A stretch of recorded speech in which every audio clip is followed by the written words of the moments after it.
What if Hogwarts teachers were the real dark wizards? Hello and welcome to Fixing Harry Potter's Magical Plot Holes with Rules. We take the cozy, vibes-based magic of Hogwarts and treat it like it's sitting an exam it did not revise for. For everyone else that enjoys watching beloved worlds get put under a microscope, grab the soft magic system and bolt hard rules onto it until the plot starts sweating. But today, we're not starting with spells. We're not even starting with wands. We're starting with tenure. Because what if the real dark arts at Hogwarts aren't in the Defense Against the Dark Arts classroom at all, but in the staff room? What if the most dangerous magic in the castle is the quiet, bureaucratic kind, where every teacher is breaking magical law and institutional rules while pretending it's all for the greater good? So look at Dumbledore. On paper, he's the twinkly grandpa. In practice, he's training a literal child soldier off the books. He withholds the prophecy, hides the Horcrux situation, and nudges Harry into lethal boss fights with the vaguest of pep talks. If this world has actual wartime ethics, informed consent, and safeguarding rules, then every time Dumbledore sends Harry into danger, some invisible clause is being bent so hard it should snap. Then you've got Snape. Using an unforgivable curse is supposed to mean life in Azkaban. Full stop. Yet a known former Death Eater who canonically has used those spells is walking free and grading homework. How? What secret exemption lets double agent override war criminal in the rulebook? Is there a classified occlumency statute that lets the headmaster hide evidence from the Wizengamot? Or are we just pretending the law evaporates if your Patronus is aesthetically pleasing? McGonagall is my favorite kind of problem. She's strict, competent, clearly cares about students, and also signs off on a sport where first years get launched into the sky at highway speeds while armed adults hurl cannonballs at their heads. If Hogwarts has even the most basic safety regulations, Quidditch should read like a legal nightmare. So what waiver, what magical contract, what you sign the permission slip, you get the picture, clause is she relying on in order to sleep at night? And that's before we talk about Lupin, the unregistered werewolf, Lockhart, the memory wiping fraud, and Umbridge literally torturing kids with a blood quill in a government-approved class. The castle itself tries to kill students on a yearly schedule. Murder stairs, homicidal trees, a forbidden forest full of creatures that absolutely have ministry classifications. If Hogwarts is still open, some hidden rule system is quietly saying, "This is fine." So this isn't a Hogwarts is evil rant. This is a forensic audit. In this episode, let's dive into the adults in charge and the magical legal code they're clearly gaming. Employment law, safeguarding charms, dark artifact regulations, even the castle's own sentience. Because if the teachers keep getting away with this, the real dark arts might be procedural, turning Hogwarts into a legally coherent death trap. So if this is a forensic audit, we need a crime lab, not just vibes. I'm going to do something a little cursed. Turn Hogwarts into a legally coherent death trap. What does that mean? Instead of treating the castle like whimsical chaos where Dumbledore just shrugs and the suits at the ministry politely look away, we're going to reverse engineer the magical laws, employment codes, and wartime loopholes that would make the staff's worst decisions technically legal. Or at least so systemically protected that nobody can actually touch them. You get the picture.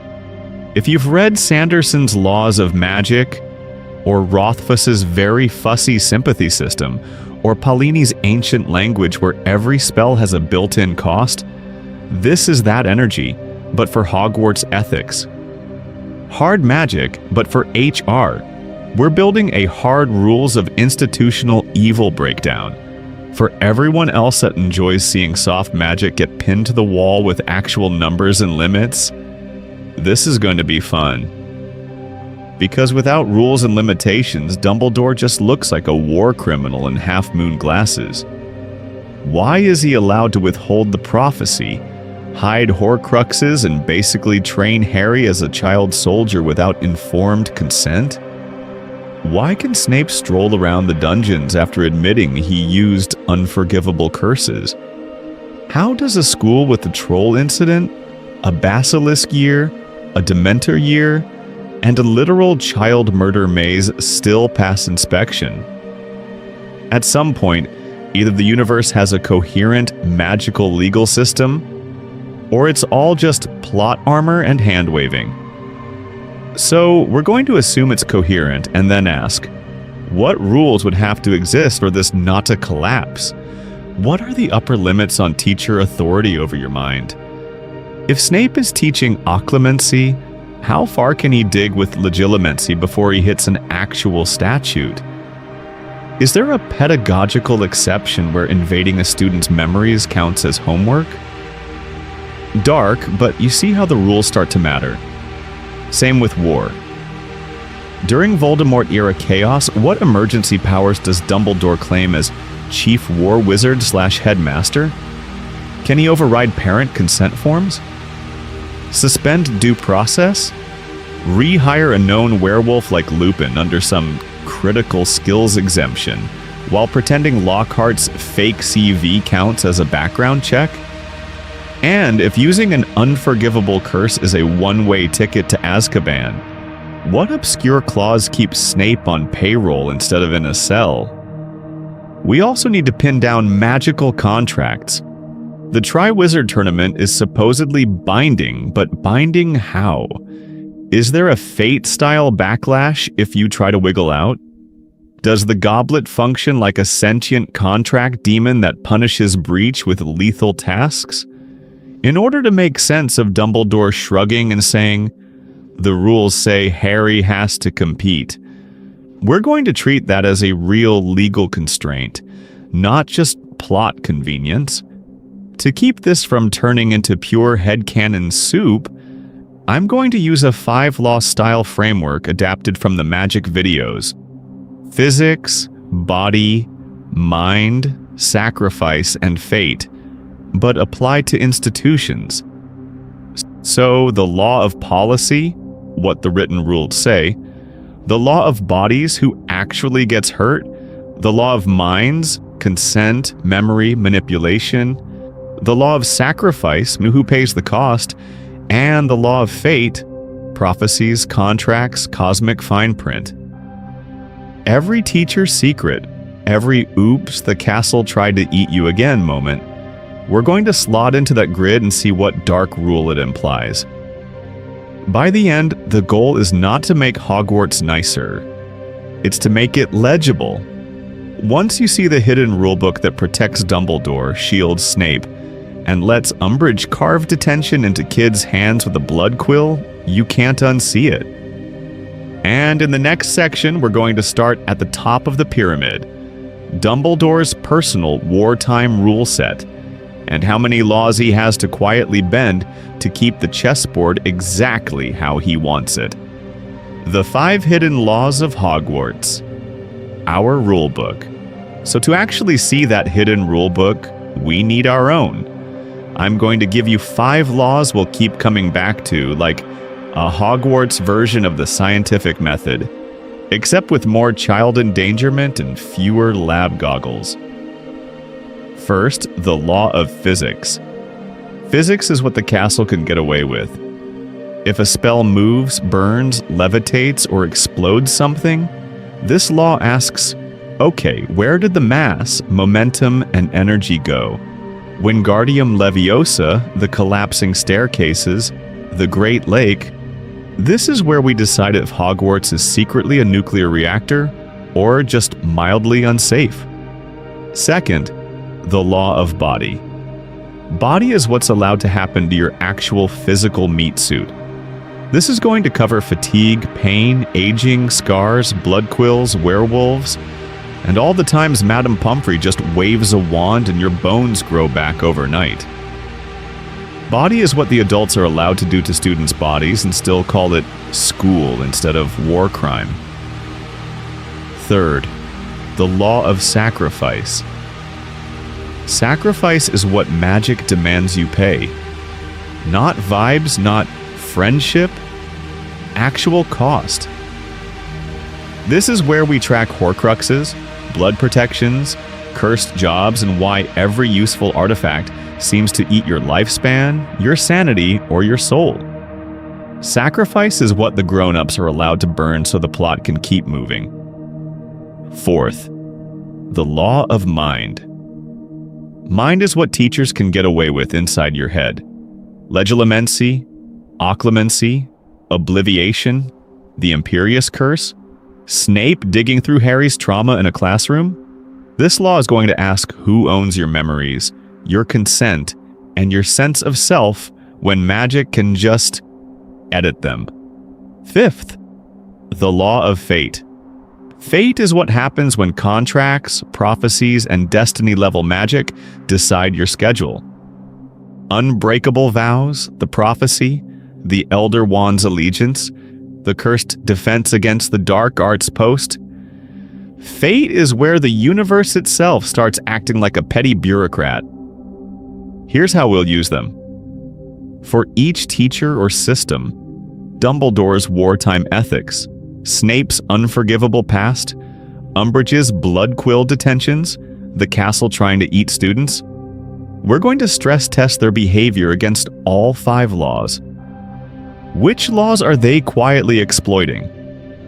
Which ones are they pretending don't exist? Then we'll propose explicit rules that make their choices internally consistent, even if they're morally awful.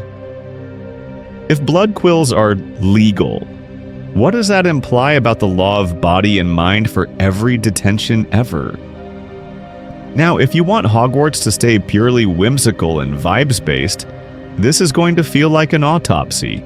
Totally fair. You can tap out and keep your cozy nostalgia. For everyone else that enjoys rule-heavy fantasy, this is where the world gets sharper, not less magical. Once you know the costs, every spell suddenly matters. And don't worry, we'll keep it fun.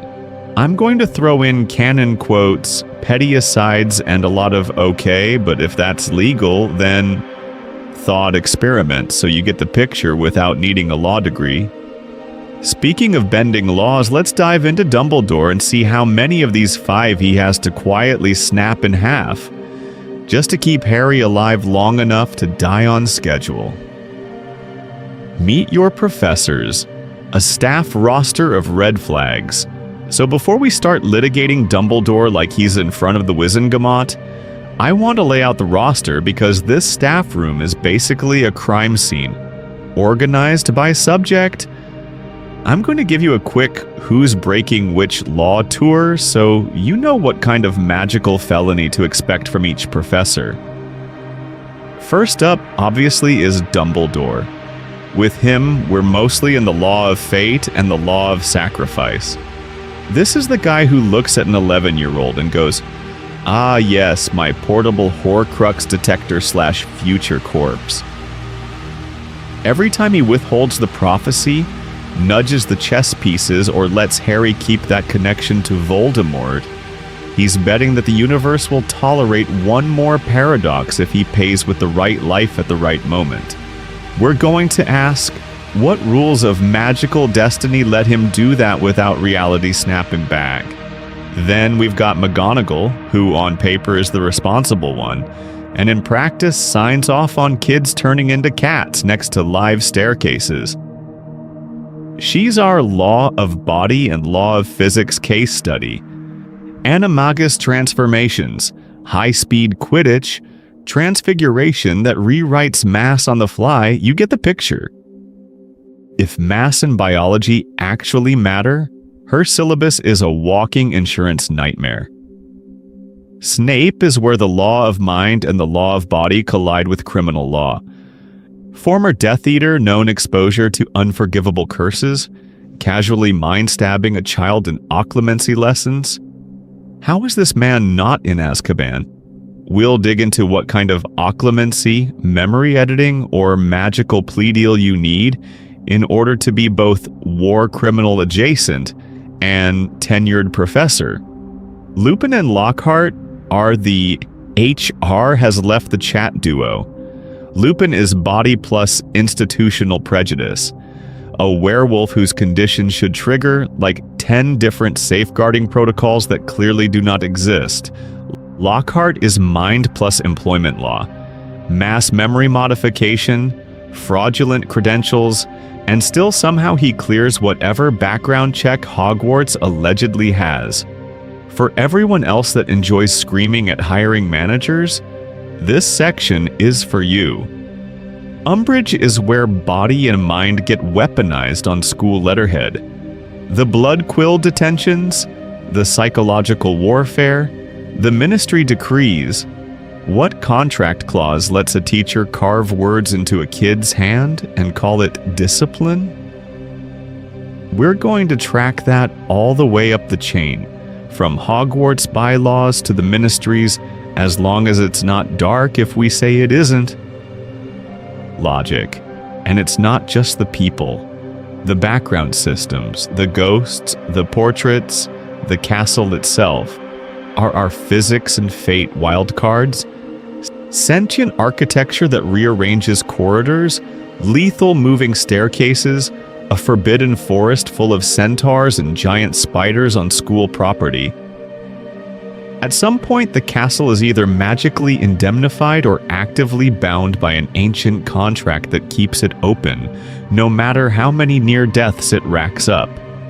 Structurally, we'll go professor by professor, but every time we hit something that could not exist without higher level rule bending, Snape's freedom, Umbridge's quill, Harry's forced entry into the Triwizard Tournament, we'll zoom out to the Board of Governors, the Ministry, and magical contract law.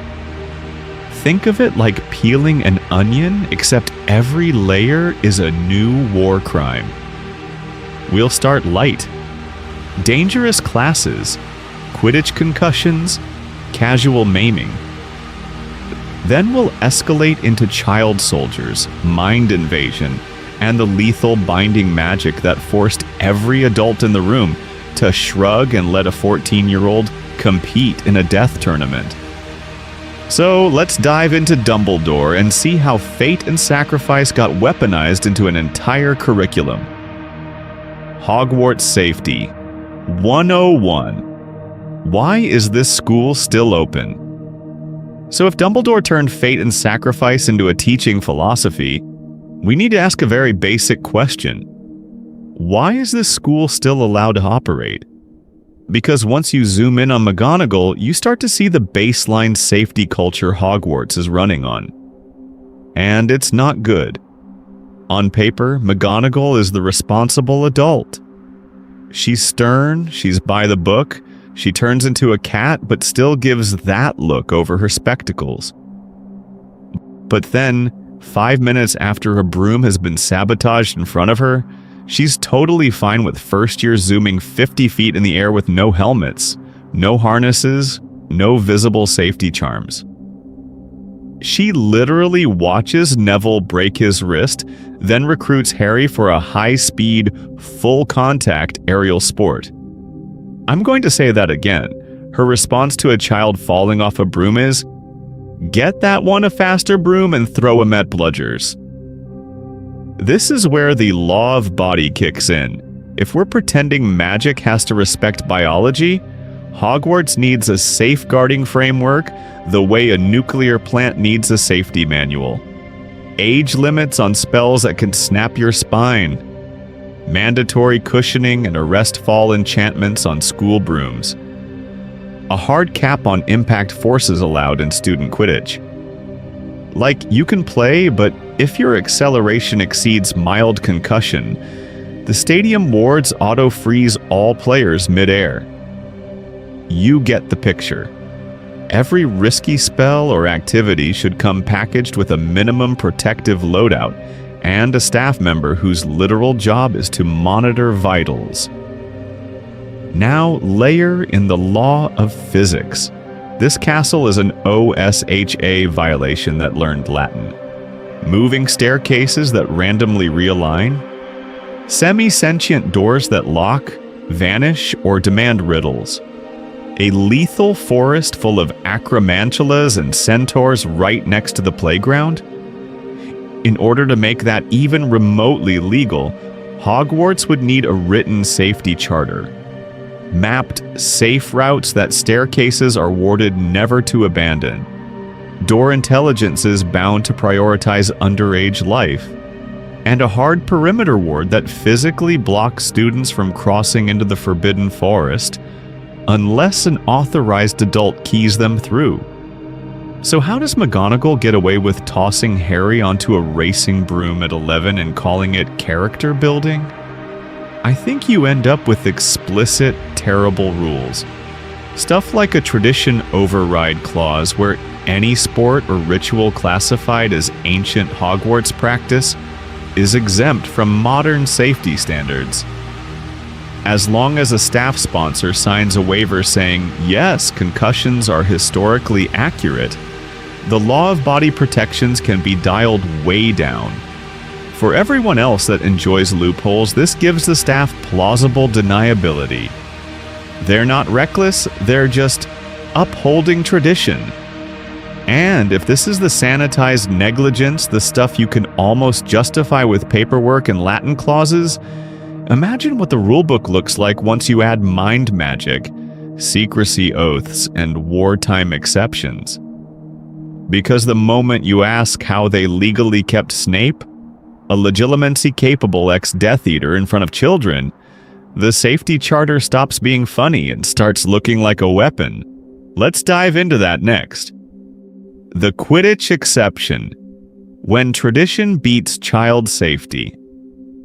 So, if the safety charter already lets you keep a mind-reading ex-Death Eater around kids, what do you do when the entire school gathers to watch children get hit with high-velocity cannonballs?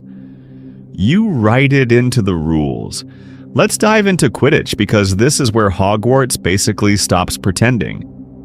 Year 1. Harry's broom gets jinxed mid-air. He's 12 meters up, hanging on with one hand while the rogue spell tries to buck him off. Teachers see it. They argue in the stands. Nobody calls time out. A few years later, we get the cursed bludger that spends an entire match trying to turn his arm into soup. And the vibe from the adults is, hey, Madame Pomfrey can grow the bones back. You get the picture. Broken noses, concussions, mass crowd hypnosis from Dementors right over the pitch. All under staff supervision. So what rule makes that remotely legal? I'm going to formalize what I'll call the Quidditch exception. Ancient magical sports operate under a separate charter, recognized by the Ministry, that explicitly caps staff liability. As long as you meet minimal protections, licensed healer on standby, no lethal curses, no intentional maiming, you're covered. It's wizarding boxing. You sign up, you implicitly consent to getting your face rearranged, and the law treats that risk as culturally sacred. Suddenly, McGonagall recruiting an 11-year-old who's never flown in his life into a high-impact contact sport looks less like impulsive favoritism and more like weaponized loophole.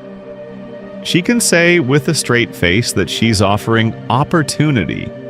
The charter says broom falls and bludger fractures are acceptable collateral, so long as they're non-lethal and fixable. Ethically questionable? Absolutely. Legally insulated? Also yes. And once you see that carve-out, you start spotting the same logic everywhere else in the curriculum. Care of magical creatures? Hagrid is walking students up to hippogriffs that can decapitate you in one kick, into a forest full of acromantulas. And the school response when a kid gets slashed is basically a PR crisis, not a shutdown. potions, you've got explosive, toxic brews in an enclosed dungeon with open flames, and a professor who literally weaponizes ingredients as punishment. Divination? Tiny tower room, rickety ladder, no visible fire escape, and a teacher who keeps predicting student deaths like it's extra credit. To make that hold together, Hogwarts has to be running a curricular necessity clause. If a subject is classified as essential to traditional magical education, its accepted historical risks override modern safety norms, provided the staff follow a thin layer of protocol. Safety goggles are optional. Tradition is mandatory. And this is the method I'm going to use for the rest of the video.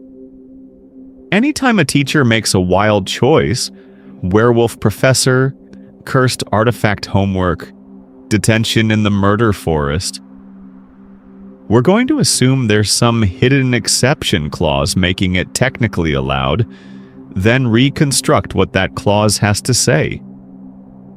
Because if Quidditch gets its own legal force field, you have to ask, what did Dumbledore build around the actual dark arts? The Forbidden Forest isn't actually forbidden. So let's talk about the dumbest safety policy at Hogwarts. The Forbidden Forest. It's called Forbidden. Capital F. And then in Book 1, they're like, hey, 11-year-olds, as punishment for being out of bed, go into the werewolf forest at midnight with a lantern and a half-giant who thinks dragons make great pets. You get the picture. From a rules perspective, that's insane. The forest is canonically full of acromantulas, centaurs who will absolutely shoot you if you annoy them, and at least one werewolf roaming around. The Ministry classifies those creatures as highly dangerous, the sort of thing you need licenses and task forces for, not detention slips. So how is this not an instant school shutdown, Dumbledore arrested situation? This is where I'm going to pull in the law of physics and body, but apply it to institutions instead of spells. If this forest is on school grounds, then in order to exist in a remotely modern wizarding Britain, there has to be a legal framework around when students can enter, how far, and with what protections. Real-world parallel.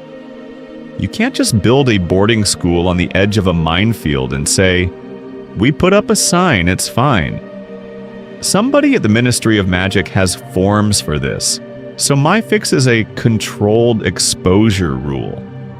Hogwarts is allowed to use the forest for educational and disciplinary purposes under strict, hilariously bureaucratic conditions. You need a staff escort who's magically certified, you have designated safe zones mapped and warded, you have time limits so you're out before peak predator hours and you file a report after. On parchment, it looks very responsible. Yes, Madam Bones, the students remained within Zone A-3, under constant supervision. No contact with classified creatures occurred. Technically true. Spirit of the law? Absolutely not. And that's where Hagrid and McGonagall start stretching things. Hagrid interprets safe zone like, if I personally like the creature, it's safe. So the Acromantula nest? Fine, they're his mates. The herd of centaurs who barely tolerate humans? Educational. He's the escort, he's the expert. And the rules basically outsource judgment to him. So no one can prove he left the safe area because the map lives in his head and some very smug trees. McGonagall, on the other hand, is the queen of plausible deniability. She signs off on detentions that, on paper, tick every checkbox. Approved escort? Tick. Limited duration? Tick. Stated purpose like care of injured unicorns? Tick. But she knows Hagrid is going to wander. She knows the kids will be scared out of their minds, and she lets it happen because the old Hogwarts culture says, a little mortal terror builds character. For everyone else that enjoys legal nerdery, this is classic letter of the law versus spirit of the law gameplay. Once you see that, the pattern gets darker. Ancient, dangerous systems get grandfathered into modern law with flimsy guardrails, and then charismatic heads like Dumbledore learn exactly how to lean on those exceptions. If he can justify sending first years into the murder forest as a compliant field exercise, what does that do to his brain when the stakes are Voldemort, prophecies, and Horcruxes? We're going to push that logic way further when we talk about how he treats Harry himself. Ghosts, portraits, and the surveillance state of Hogwarts. So if Dumbledore is already comfortable bending child endangerment rules, you have to ask, how is he always so perfectly informed about which child is in danger where? He's not omniscient. He just works in the most aggressively haunted surveillance state in children's literature. Let's dive into the castle itself as a spell. Hogwarts isn't just a backdrop. It's a sentient information network. You've got ghosts drifting through walls, talking portraits in every corridor, a sorting hat that literally live blogs your insecurities. And once the staff find out about it, the Marauder's map, quietly rendering every heartbeat on a little piece of parchment. Add in the staircases that just happen to move you away from places you shouldn't be, and yeah, you get the picture. Under the law of mind, observation is never free. If something can notice you, it can, in principle, remember you, process you, and report on you. So I'm going to treat every ghost and portrait as a low-bandwidth CCTV camera with opinions. The Bloody Baron can see who's sneaking into the dungeons. Nearly headless Nick can watch the Gryffindor common room entrance all night without ever needing a nap. The fat lady doesn't just check passwords, she hears gossip, sees who's crying on the stairs, and tracks who comes back at 3 a.m., reeking of Forbidden Forest. Now, legally, this creates a problem. If portraits and ghosts can observe and report on students, what counts as consent? You never signed a waiver saying, yes, please let the painting of a dead headmaster monitor my dating life. So we need an implicit loophole that the adults quietly lean on. Information gathered by non-human, non-corporeal witnesses is not subject to standard privacy or consent rules. The castle is always watching, but it doesn't trigger the same protections as, say, Snape rifling through your diary. Watch how the staff use this. Dumbledore's portrait in the Ministry coordinates with his portrait in Hogwarts, who whispers to McGonagall, who suddenly shows up exactly where she needs to be. McGonagall herself canonically consults portraits to locate students. In this model, she has a built-in deniable tracking spell on every child, as long as they walk past a frame. Filch relies on Peeves and the ghosts as roaming motion sensors so he can be coincidentally in the right corridor when you break curfew. For everyone else that enjoys paranoid world-building, this is a magical panopticon with better vibes. To make this systemic, I think Hogwarts gets classified as a high-risk magical site. That status comes with a standing emergency clause. All resident non-human entities are deputized as auxiliary security and are exempt from normal privacy constraints during declared or ongoing threat periods. And because Voldemort is basically a permanent weather pattern, that threat period just never really ends. Once you normalize non-consensual observation as campus policy, it's a very short hop to non-consensual mind magic. If the castle can watch you without asking, why can't Snape skim your thoughts for your own good? And what does Dumbledore start telling himself when the same network that tracks your footsteps could start tracking your secrets? Dumbledore's War. Child soldiers by legal loophole. So let's answer the question I just lobbed at you. What does Dumbledore start telling himself when the castle that tracks your footsteps could also track your secrets? Simple. He tells himself he's at war.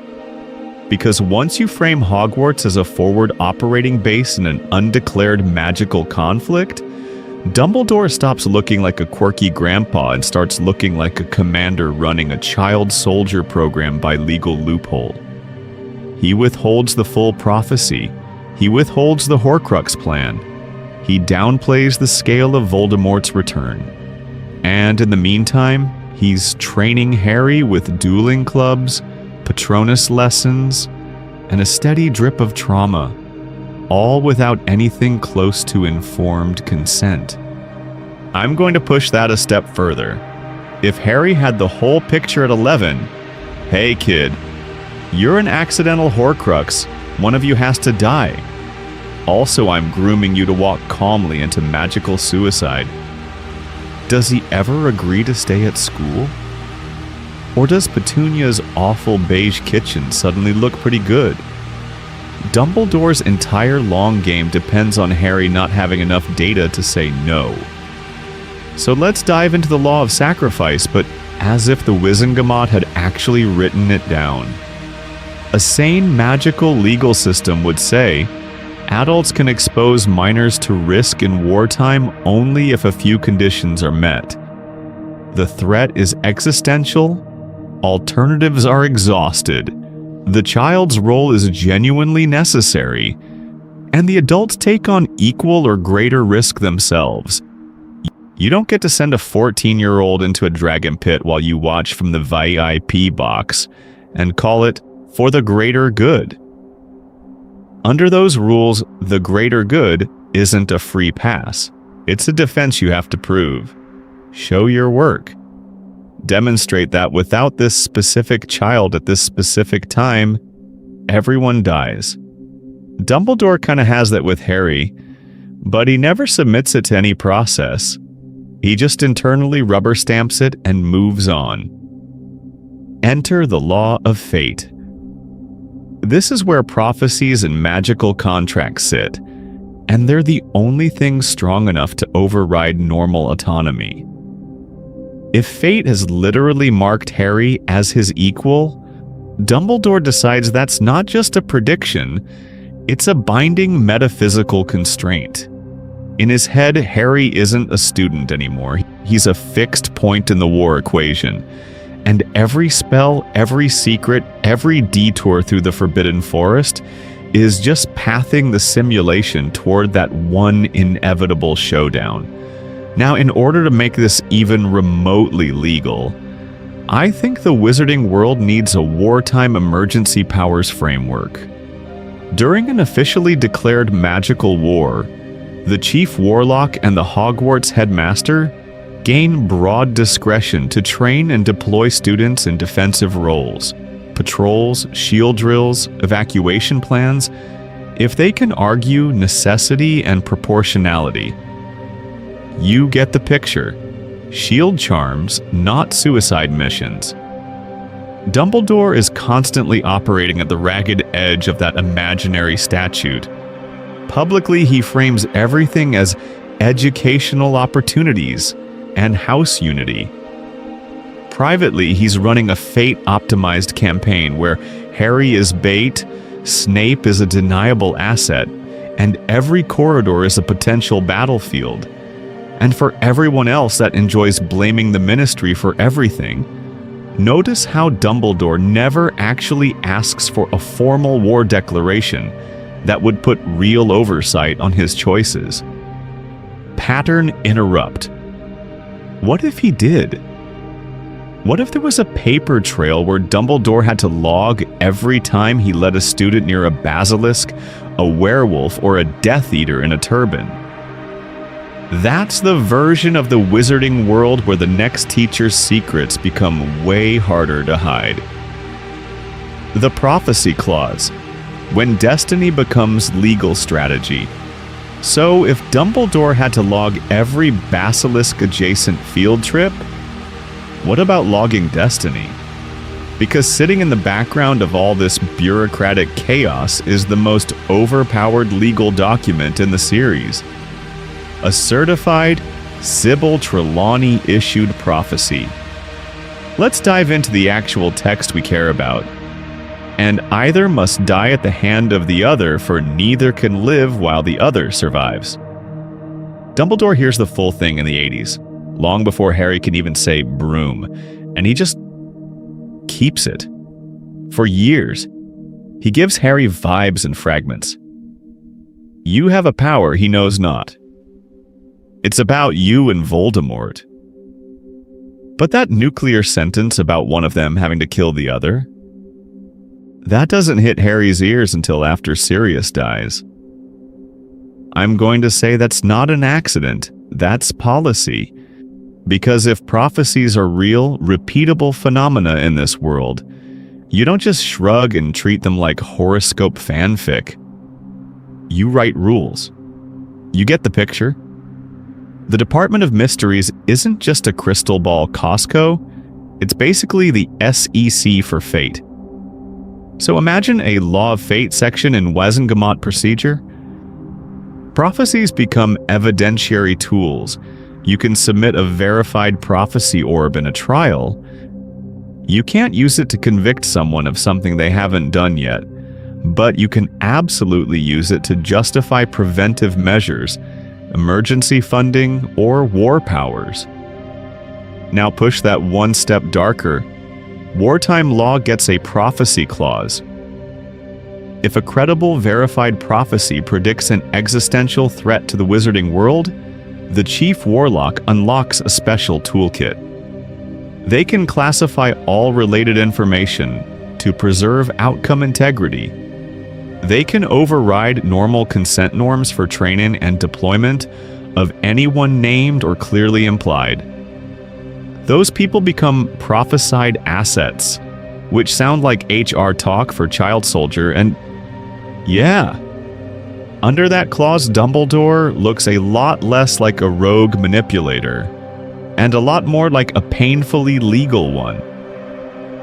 He can argue that telling Harry too early about the neither can live line risks altering Harry's choices, which might derail the one timeline where Voldemort actually dies. Limited disclosure isn't just morally messy, it's a strategic necessity baked into the rules.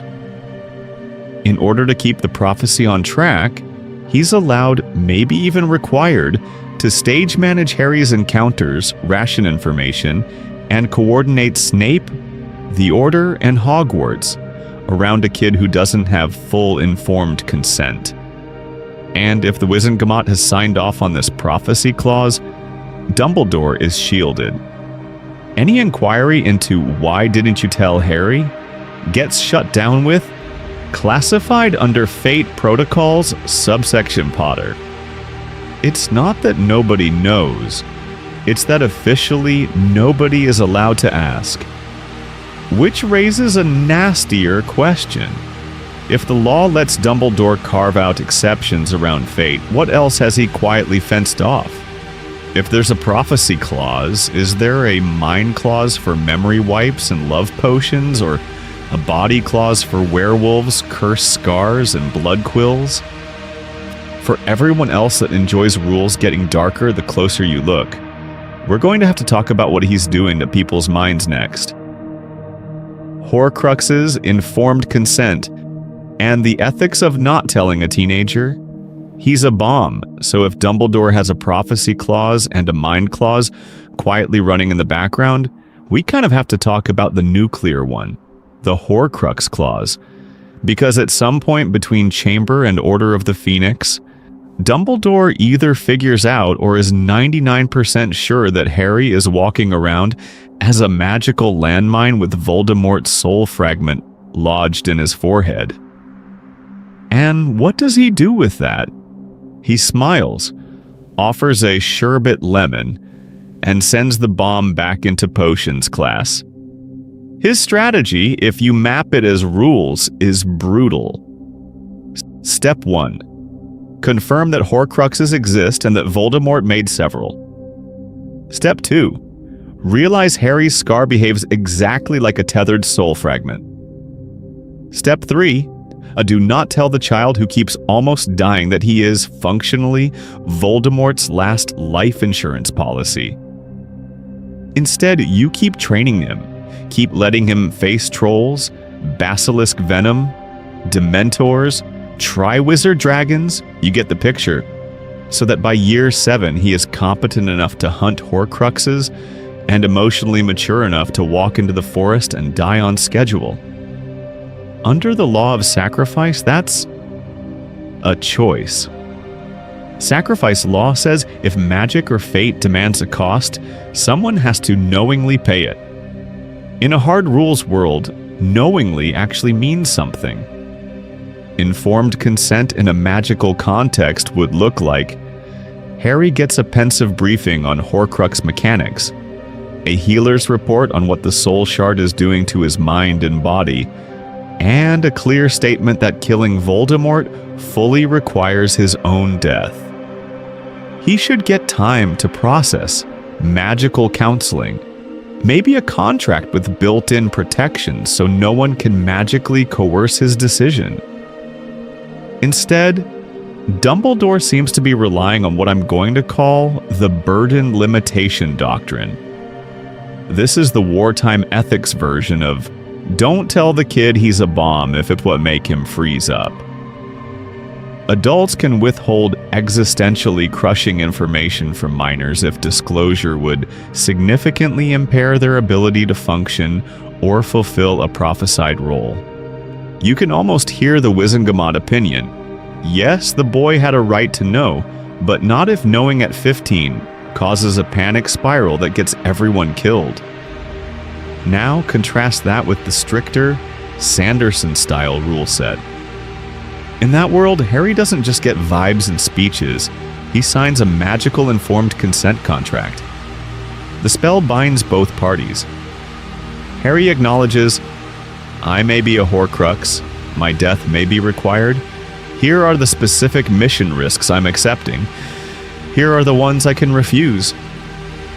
Dumbledore, in order to use him, has to disclose everything the contract demands or the magic backfires. Maybe literally. No more for the greater good hand-waving. The runes either light up or they don't. And this is where Dumbledore's dark secret really lands. Without those hard rules, Hogwarts stops looking like a quirky school and starts looking like an off-book child soldier program. He's drafting kids into a shadow war under the cover of education, leaning on fuzzy wartime precedent instead of explicit, challengeable law. If the headmaster can hide a Horcrux in your skull and still hand you a homework timetable, what else can he sign you up for without telling you? Because once you accept burden limitation for Harry's life and death, it opens a very creepy door for what teachers are allowed to do to students' minds next. Snape's Azkaban. Problem: how is this man teaching children? And that creepy door swings straight open onto the single weirdest thing Hogwarts asks you to accept with a straight face. Severus. I definitely know the Cruciatus spell too well. Snape. Standing at the front of a classroom instead of rotting in Azkaban. How is this man teaching children? Let's dive into the canon rules first, because this isn't fun and drama, this is text. Using an unforgivable curse is supposed to be an automatic life sentence in Azkaban. No 3 strikes, no, but he's really good at potions. 1 Cruciatus, 1 Imperius, 1 Avada Kedavra in earnest, and you are done. We are told repeatedly that this is the bright red line of wizarding law. You don't cross it unless you want Dementors as your permanent roommates. Now put Snape next to that rule. He wears the dark mark. He admits to being a Death Eater. Not just some guy at the back of the rally either. He's in Voldemort's inner circle, close enough to overhear the prophecy and run to his master with it. By the body law logic we've been building, that means he has, at minimum, cast Imperius and Cruciatus, because you don't get promoted in that pyramid scheme by being really good at stirring cauldrons. You get the picture. The law of body says unforgivables are the nuclear option of bodily autonomy. Cruciatus is weaponized pain, rewriting your nerves until your mind breaks. Imperius is full puppet mode, your muscles and reflexes jacked by someone else's will. Avada Kedavra is the hard stop. Zero biological process left to argue about. So the legal rule makes sense. If you treat people's bodies like disposable props with this tier of magic, the state treats your body as forfeit. Life in Azkaban is the ultimate, you don't get to touch anyone ever again. Which means Snape's continued existence outside a cell is not a quirky Dumbledore exception. It implies an entire hidden legal framework. I'm going to call it post-war amnesty. After Voldemort's first fall, the Ministry quietly realizes that if they actually apply their own unforgivable rules to every branded Death Eater, they lose half their informants, a chunk of their workforce, and a lot of embarrassing names. So they build a back door. Certain Death Eaters can avoid Azkaban in order to provide verifiable cooperation and ongoing service. For Snape, that amnesty can't just be Dumbledore says he's cool. Hard rules time. He's on binding magical oaths that lock his spell use and his ability to share information. Dumbledore signs as personal guarantor, leveraging his position as Chief Warlock. If Snape breaks terms, Dumbledore's authority and maybe even his magic take a hit. And buried in the fine print is a requirement that Snape hold a Ministry-adjacent role, where he's both useful and observable. Teaching at Hogwarts ticks every box, close to Harry, close to future recruits, close to Dumbledore, and close to Ministry oversight through the Board of Governors. So every time Snape takes attendance, what you're really seeing is a walking, talking, legal time bomb that the Ministry and Dumbledore are desperately praying never goes off in public. His presence in that dungeon classroom is proof of a controversial secret amnesty system that would outrage half the wizarding world if it leaked. And once you accept that, you have to ask, how many other reformed monsters are hiding behind staff room doors and Ministry desks, protected by the same invisible contract? The double agent loophole, legalizing unforgivable curses. So if Snape isn't just a rebranded monster with tenure, what actually keeps him out of Azkaban when the law says use an unforgivable once and you're done? On paper, the Ministry stance is brutal. Avada Kedavra, Cruciatus, Imperius. Life sentence, no vibes-based excuses. Except, canon already cracks that bright line. We get Imperius victims who walk because they were mind-controlled. We get wartime Death Eaters claiming they were under the Imperius and sometimes skating by. You get the picture. The no excuses rule is already a lie of convenience. In a real rule-driven system, that lie has to be formalized into something like a classified carve-out. And that's where I'm going to drop in what I'm calling the double agent loophole. Let's dive into it. Imagine a hidden annex to magical criminal law, sealed by the Wizengamot, filed under Department of Mysteries Eyes Only. It says, yes, unforgivable curses are absolutely banned, unless you are an oath-bound intelligence asset operating under pre-approved mission parameters. This isn't a casual Dumbledore vouches for him note. It's a specific magically binding instrument that turns certain illegal spells into state-sanctioned weapons when, and only when, the right switches are flipped. Mechanically, that looks like an unbreakable vow stacked on top of bureaucratic paperwork. Snape swears, wand in hand, that he will serve as a double agent for Dumbledore and, by extension, the Order Ministry Coalition. The vow encodes conditions. He can cast restricted spells, even unforgivables, but only when they're tagged to a mission objective and directed at designated enemy combatants. Break the conditions and the vow kills him. Follow them and the magic itself acts like a body cam. How does a spell act like a body cam? In order to keep this hard magic, you tie every unforgivable he casts to automatic logging. A magical echo gets shunted to a secure pensive in the Department of Mysteries. Think of it as a spell that writes its own audit trail. Time, target, caster intent. Auror auditors and unspeakables can review the memories after the fact, which is darkly hilarious when you realize some poor intern has to watch Snape Crucio people for a living. Now, retroactively, that's how he walks. After the war, Snape isn't processed as Perpetrator Class A Dark Wizard. He's filed as Instrumental Asset under Double Agent Protocol.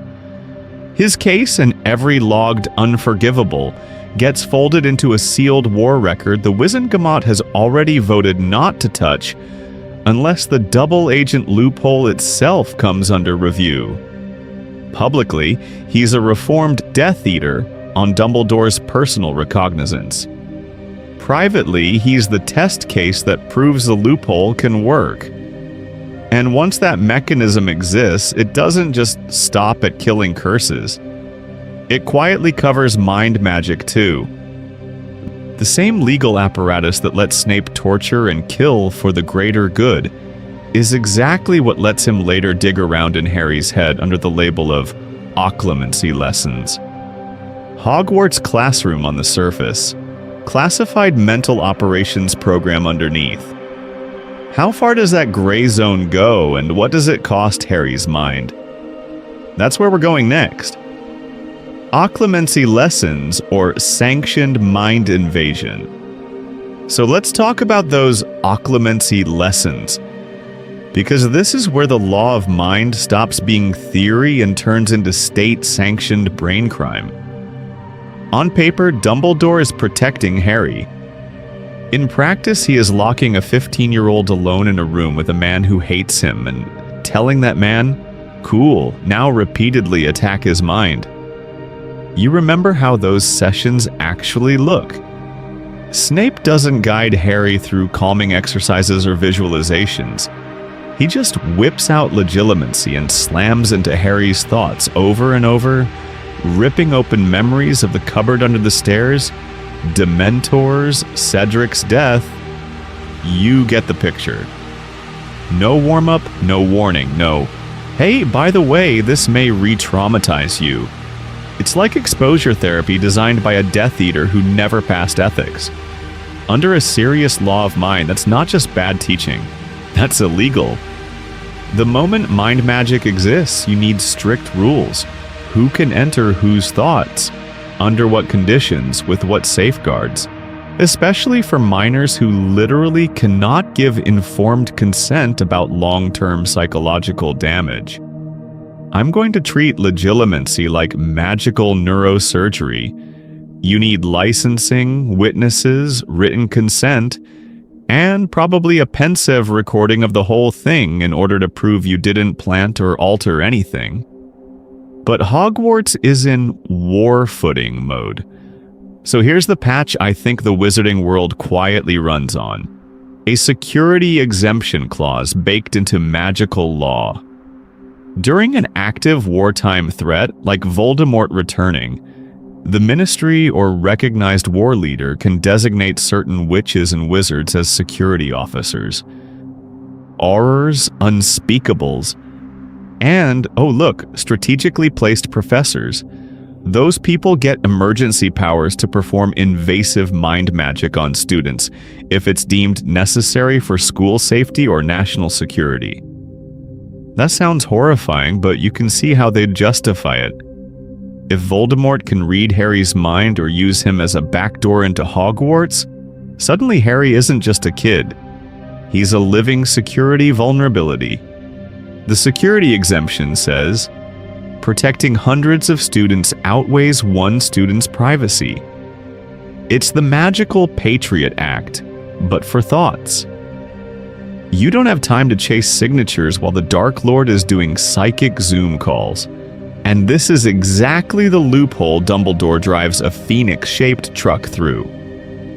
He frames occlumency as essential defense against Voldemort, designates Snape as the only qualified instructor, and boom.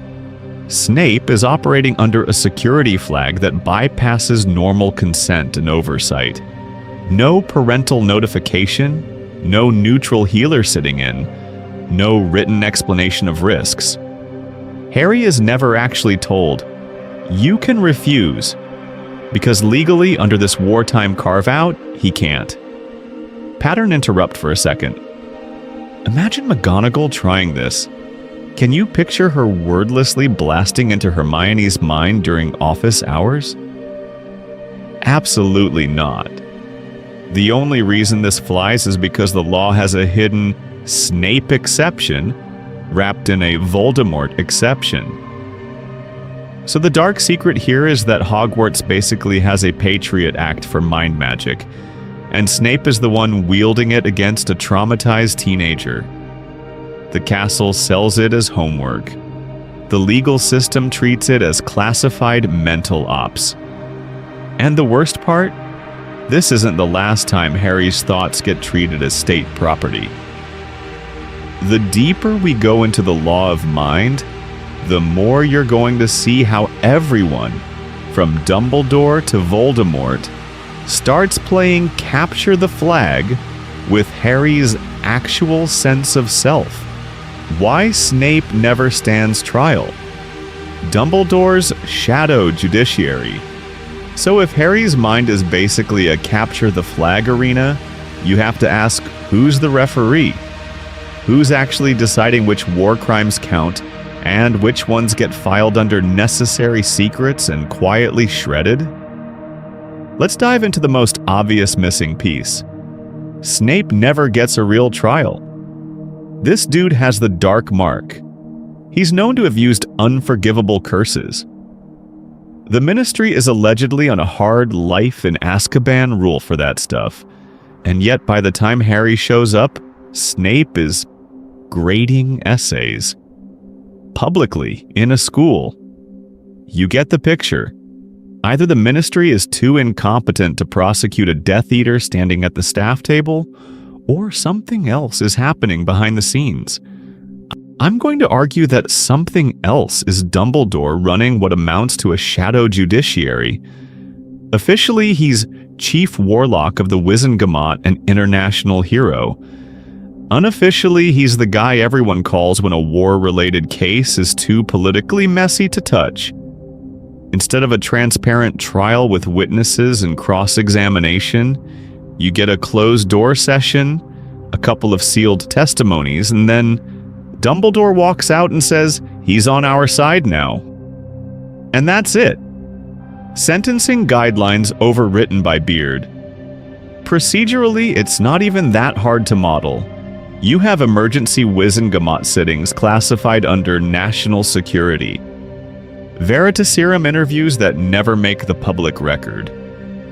Oaths bound by magic we never see on screen because they'd instantly reveal who's actually guilty.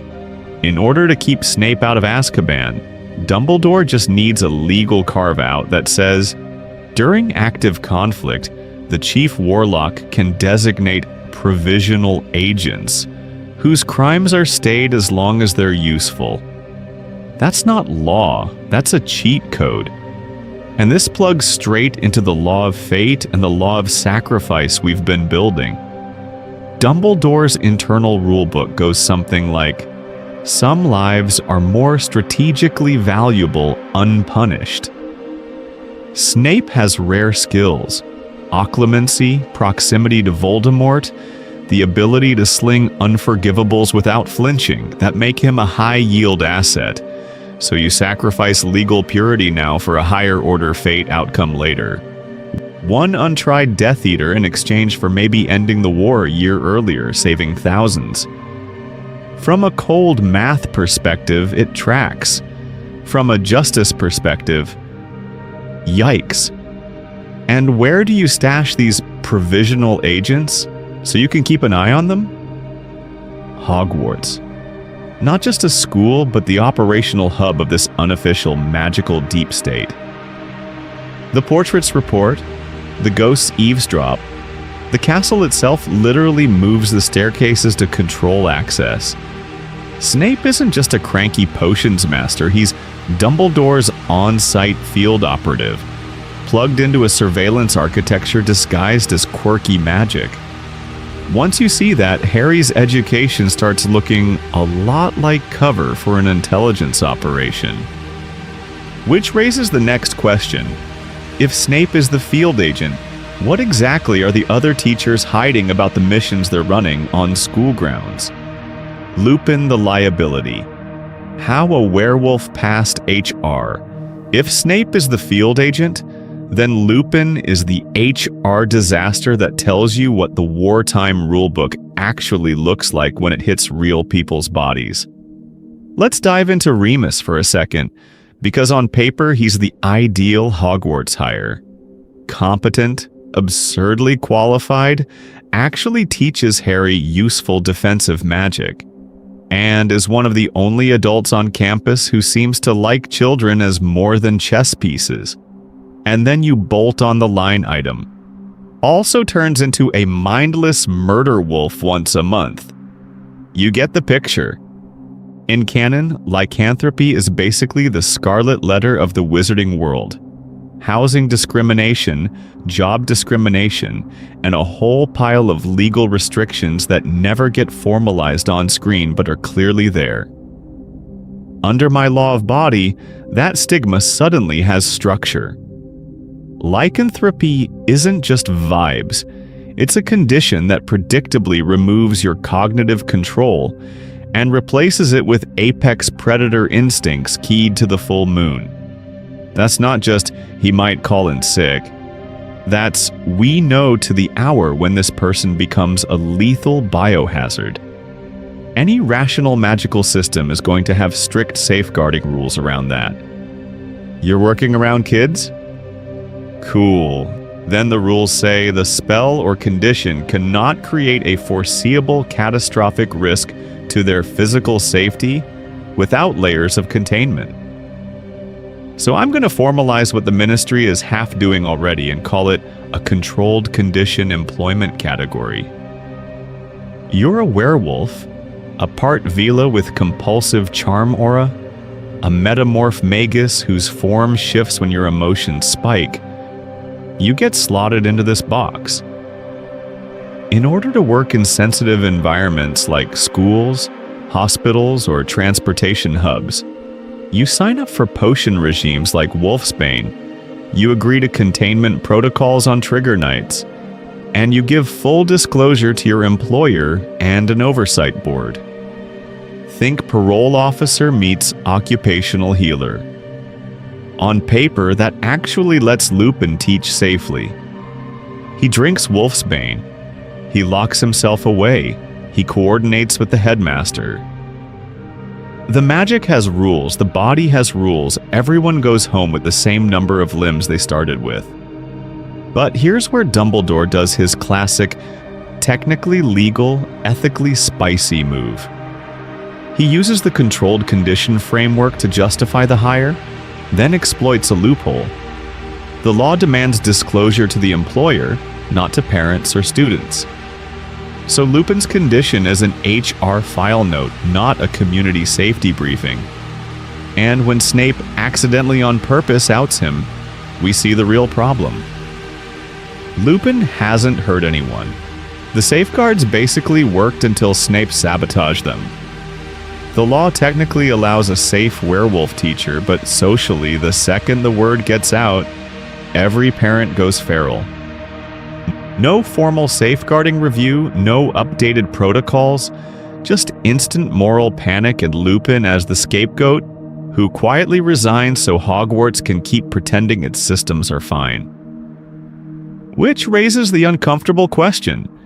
If the rules can keep a werewolf safe but the institution still chooses secrecy and scapegoats, what other creatures and teachers are being managed under controlled conditions you never hear about? Background checks? We don't do that here. The Lockhart disaster. So let's take that question and crank it up a notch. If Hogwarts can micromanage a werewolf, how in the world does it hire Gilderoy Walking Liability Lockhart to teach kids how to not die? Because Lockhart isn't just a bad teacher, he is industrial-scale fraud. Canon Lockhart builds his entire career on weaponized memory charms. He tracks down real heroes, interviews them, steals their stories, wipes their minds, and then sells the sanitized versions back to you in glossy hardcovers. That's not one panicked obliviate in a dark alley. That's a pattern. It's basically magical identity theft plus long-term brain damage as a business model. And then this guy is put in charge of defense against the dark arts at the most prestigious school in Britain. You get the picture. Under the law of mind that we've been using, that is a direct, repeated violation of mental integrity. A memory charm isn't just, oops, I forgot my keys energy. It's invasive surgery on your sense of self. In order to sustain Lockhart's career, he has to be constantly reaching into other people's heads, carving out the parts that make them who they are, and rearranging them to suit his brand. Any serious magical employment system should treat chronic obliviate abuse like serial assault. You don't just check a box and move on, you flag that person forever. So let's assume, for everyone else that enjoys a world that sort of functions, that Hogwarts and the Ministry at least pretend to have a framework. For a data post, you'd expect 3 basic things on paper: a criminal records check for dark arts offenses, reference letters from previous employers or colleagues, and verification of major claims like, did you really fight that banshee? Or did you just pose with it for the dust jacket? I'm going to add one more. A standardized spell competence test, because if you can't do a simple counter jinx under observation, you probably shouldn't be teaching that class. Lockhart walks straight through all of that like it's made of tissue paper. Celebrity status becomes a substitute for credentials. The Ministry and parents are starstruck and lazy, so nobody cross-checks his stories with the actual villages he saved. There's no systematic proctored spell test, so his incompetence only shows up when Ron's wand backfires. And any potential whistleblowers, those original heroes he erased, are literally unable to contradict him because their memories have been surgically scrambled. The law of mind bites twice here. The same spell that built his CV also deletes the evidence that could expose it. Pattern interrupt. What if Lockhart actually did try to obliviate a skeptical governor or a nosy reporter along the way, and it just worked? How many quiet, unreported mental violations sit under that one smiling book signing? Which brings us to Dumbledore. Does he buy the act, or does he let it slide? I think within a rule-driven version of this world, you almost have to assume Dumbledore knows Lockhart is hollow. That cursed DADA job eats competent, powerful wizards. So strategically, you either leave it vacant, or you plug it with someone who is annoying, fragile, and not secretly Voldemort 2.0.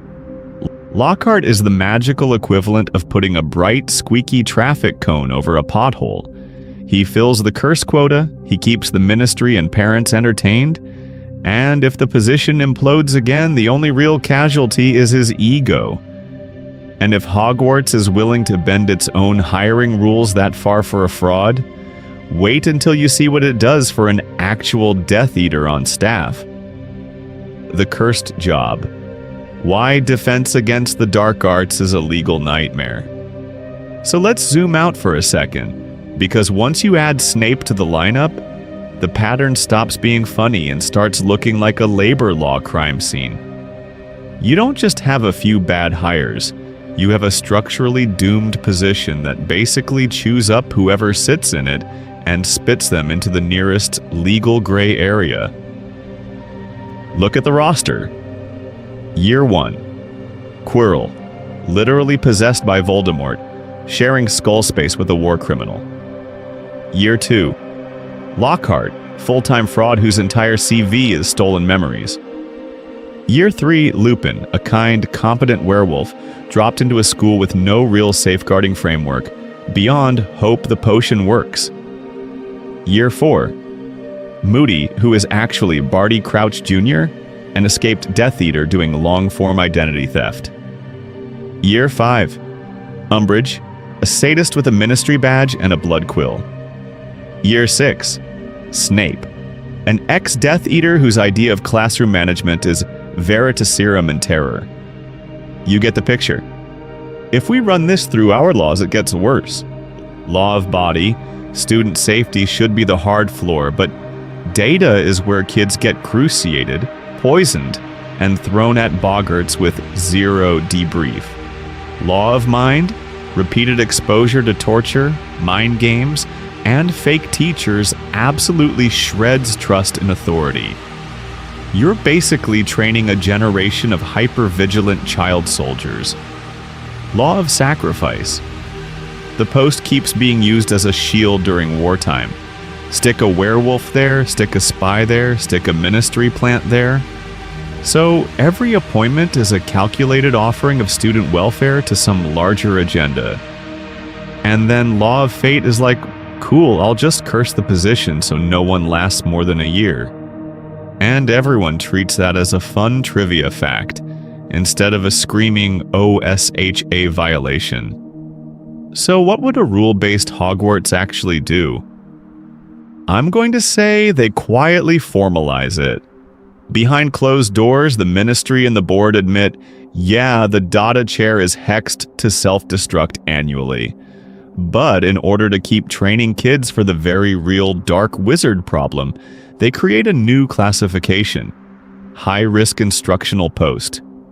Relaxed hiring standards, waived normal background checks, elevated hazard pay, short-term contracts so when somebody explodes, sometimes literally, the paperwork already expects it. And once you do that, Dada turns into a dumping ground. Got a politically inconvenient werewolf you feel guilty about? Slot Lupin into Data, give him a 1-year contract, and if parents riot, blame the curse. Need to punish Hogwarts while pretending you're helping? Install Umbridge, and when she carves words into children's hands, everyone can pretend they're shocked the cursed job went bad again. Need Snape on staff for double agent reasons but don't want him near long-term pastoral care? Perfect. Give him the cursed desk. If he dies or disappears, fate did it, not your terrible risk assessment. Functionally, the Dada post becomes Hogwarts' pressure valve. Anytime the system wants to make a reckless move, hire a spy, appease the ministry, stash someone dangerous, it vents that pressure into this one role and hides behind the narrative of, oh, that job is just cursed. And that lets them keep doing something much darker with the rest of the staff, which we need to talk about next. Umbridge and the Blood Quill. Legalized torture in pink cardigans. And speaking of the staff room being darker than the DADA classroom, we have to talk about the woman who weaponizes stationery. Because the Blood Quill isn't just mean detention. It's a literal dark artifact that turns homework into self-harm. Let's dive into what this thing actually does. You sit down, you write lines, and instead of ink on parchment, the words carve themselves into the back of your hand, using your own blood as ink. No wand pointed at you, No shouted curse, just this quiet, bureaucratic little torture device slowly etching, "I must not tell lies" into your skin. It scars. It draws blood. It bypasses any normal healing response. You get the picture. Under my law of body and mind, this thing is a walking violation. Physically, we're talking repeated lacerations, infection risk, nerve damage, all concentrated in the same spot, over and over. Psychologically, it's conditioning. You're being trained to associate speaking truth to power with pain, and to literally watch your own body accuse you. That's not just discipline. That's intimidation magic baked into a pen. Any sane legal system is going to hard ban that on minors, especially in a school. Like, you can't give a 12-year-old a cursed Fitbit that breaks their ribs every time they miss PE and call it motivational. So how does Umbridge get away with it while sitting under a giant ministry crest? I'm going to propose a lovely little loophole called the Disciplinary Measures Mandate. As High Inquisitor, Umbridge is granted broad authority to impose non-lethal corrective measures in order to maintain order and standards. Sounds reasonable on paper. The problem is the regulation never specifies what tools are prohibited. No list of banned artifacts, no clause about dark enchantments, just a vibe. Don't kill them. Don't leave obvious maiming. Keep exam scores up. And Umbridge, being Umbridge, speedruns that vagueness. She knows blood quills are sketchy. They're classified as dark. They show up in shady shops, and adult wizards flinch at the mention. But because Hogwarts policy doesn't say no blood quills in detentions, she can claim technical compliance. No unforgivable curses, no visible wands, no bodies in the corridor. Just a special quill and a stack of parchment. This is how bureaucratic evil works in this harder rules version of the story. She wraps herself in ministry authority, bets that no parent wants to pick a fight with the woman who writes their kid's disciplinary record, and dares Dumbledore to challenge the ministry during a war scare. For everyone else that enjoys spotting systemic failures, this is the big one. The ministry is so afraid of Hogwarts' autonomy that it overcorrects and hands a sadist a blank check. Functionally, they legalize torture in schools as long as you can call it non-lethal correction and file the right forms. And if that's what they'll do to students in public, you have to ask, what are they willing to let Dumbledore and Snape do in the shadows, as long as it serves the war? When the ministry invades, Hogwarts autonomy versus state control. So let's answer the obvious research question that's been sitting in the back of your head. If Fudge can just yeet Umbridge into Hogwarts and start stapling educational decrees to the walls, why didn't the ministry audit Dumbledore's clown car of staffing decisions years earlier? Snape, Lupin, the general students keep almost dying safety record. You get the picture. To fix this, I'm going to treat Hogwarts like an ancient university with a magical charter, not just that big castle where plot happens. Think Oxford meets Vatican City with wands. When the founders set this thing up, they don't just say no muggles and call it a day. They bake in hardcore autonomy protections. The ministry can regulate wands, port keys, and external security, but internal stuff, curriculum, hiring, discipline, belongs to the headmaster and board of governors. That's the rule baseline. So why? Because in order to keep magical research and education safe from political mood swings, the charter locks out casual interference. No, we don't like your transfiguration professor's haircut, he's fired. Instead, you need what I'll call a threshold of intervention. The Ministry can only appoint a High Inquisitor or seize control if they can demonstrate a clear and present danger to the wizarding world emanating from the school. Not just kids get hurt sometimes. This is a world where Quidditch exists that shut everything down by lunch. This threshold has to be high. Repeated systemic failure, credible sedition, evidence that Hogwarts is being used as a base for dark movements. That's why nobody touches Dumbledore over Lupin. Yes, he's a werewolf, but he's dosed with wolfsbane, has a containment plan, and there's no broader threat to the state. Lockhart is incompetent, but he's not raising an army. Even Snape, ex-Death Eater, is legally shielded by Dumbledore's testimony, and the "I was a spy" loophole. Risky? Absolutely. Threshold triggering? Not quite. Pattern interrupt. Imagine if they did audit earlier. Ministry inspectors poring over the Forbidden Forest like, so this is a murder zoo for children? It's funny until you realize that in this rule set, they literally can't act unless they can tie that danger to national security. Not just bad pedagogy. Voldemort's return finally gives Fudge his opening. Dumbledore publicly contradicts the Minister, backs Harry's story, and starts quietly mobilizing resistance. Fudge doesn't have to prove Dumbledore is evil. He just has to frame Hogwarts as a hotbed of dangerous rumors that could destabilize the government. Now the threshold of intervention clicks. Alleged sedition, mass panic, potential recruitment ground for a new war. Cue Umbridge, High Inquisitor badge, and a stack of decrees. And here's the bitter irony. The first time the Ministry really flexes its oversight muscles, it doesn't fix a single long-standing safety issue. No reform of the Forbidden Forest, no proper background checks, no maybe don't use a cursed blood quill on minors. They just bolt a new state-sanctioned abuser onto the system and call it accountability. Which raises the next problem. If that's what intervention looks like, what kind of wartime ethics book is Dumbledore secretly using to justify keeping this place open at all? Meta break.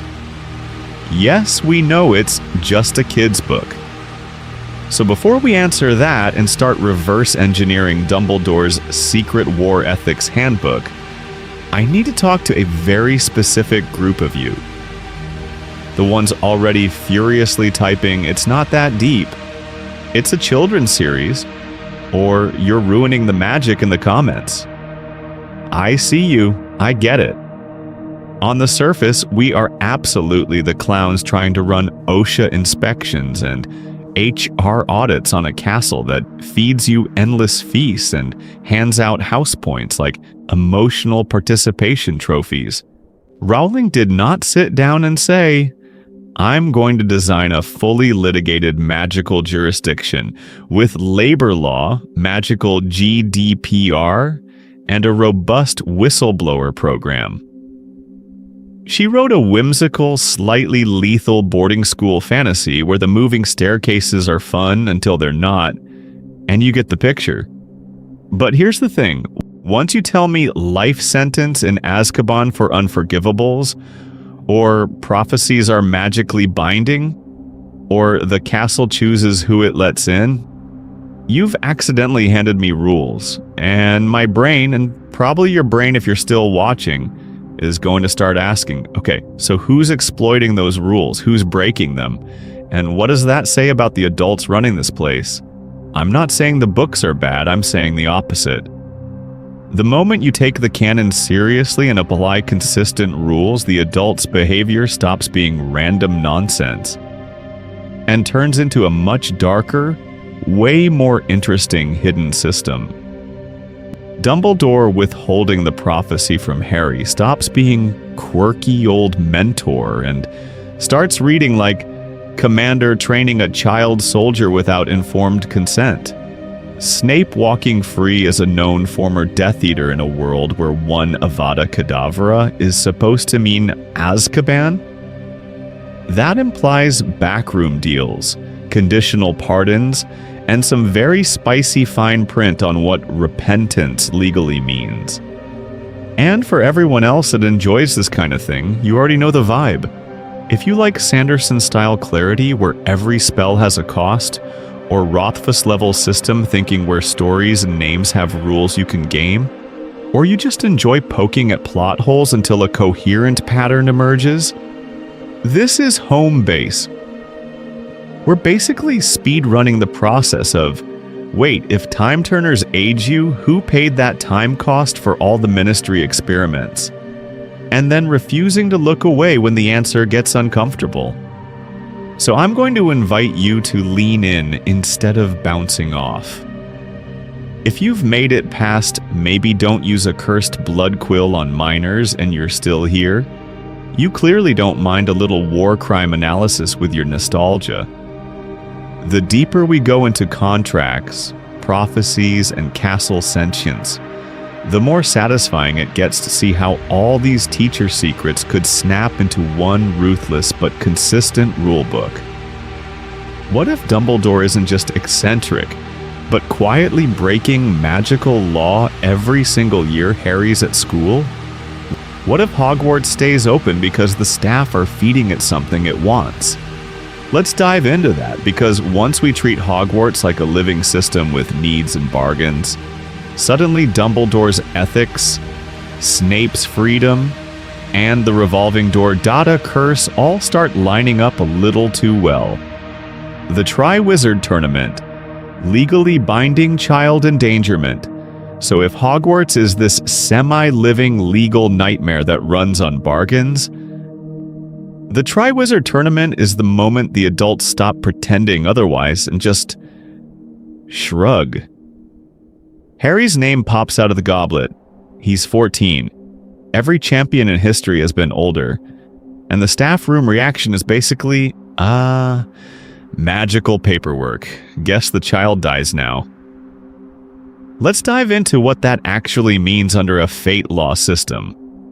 I'm going to treat the Goblet of Fire not as a quirky plot device, but as an artifact of ancient contract magic. Older than the Ministry. Older than Hogwarts. This isn't just a sorting hat with flames.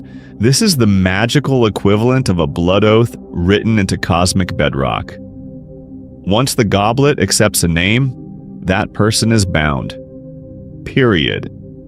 The spell has already reached out, tagged their fate, and slotted them into a prophecy-shaped track. So, hierarchy of law time, because you know I love a good stack of rules.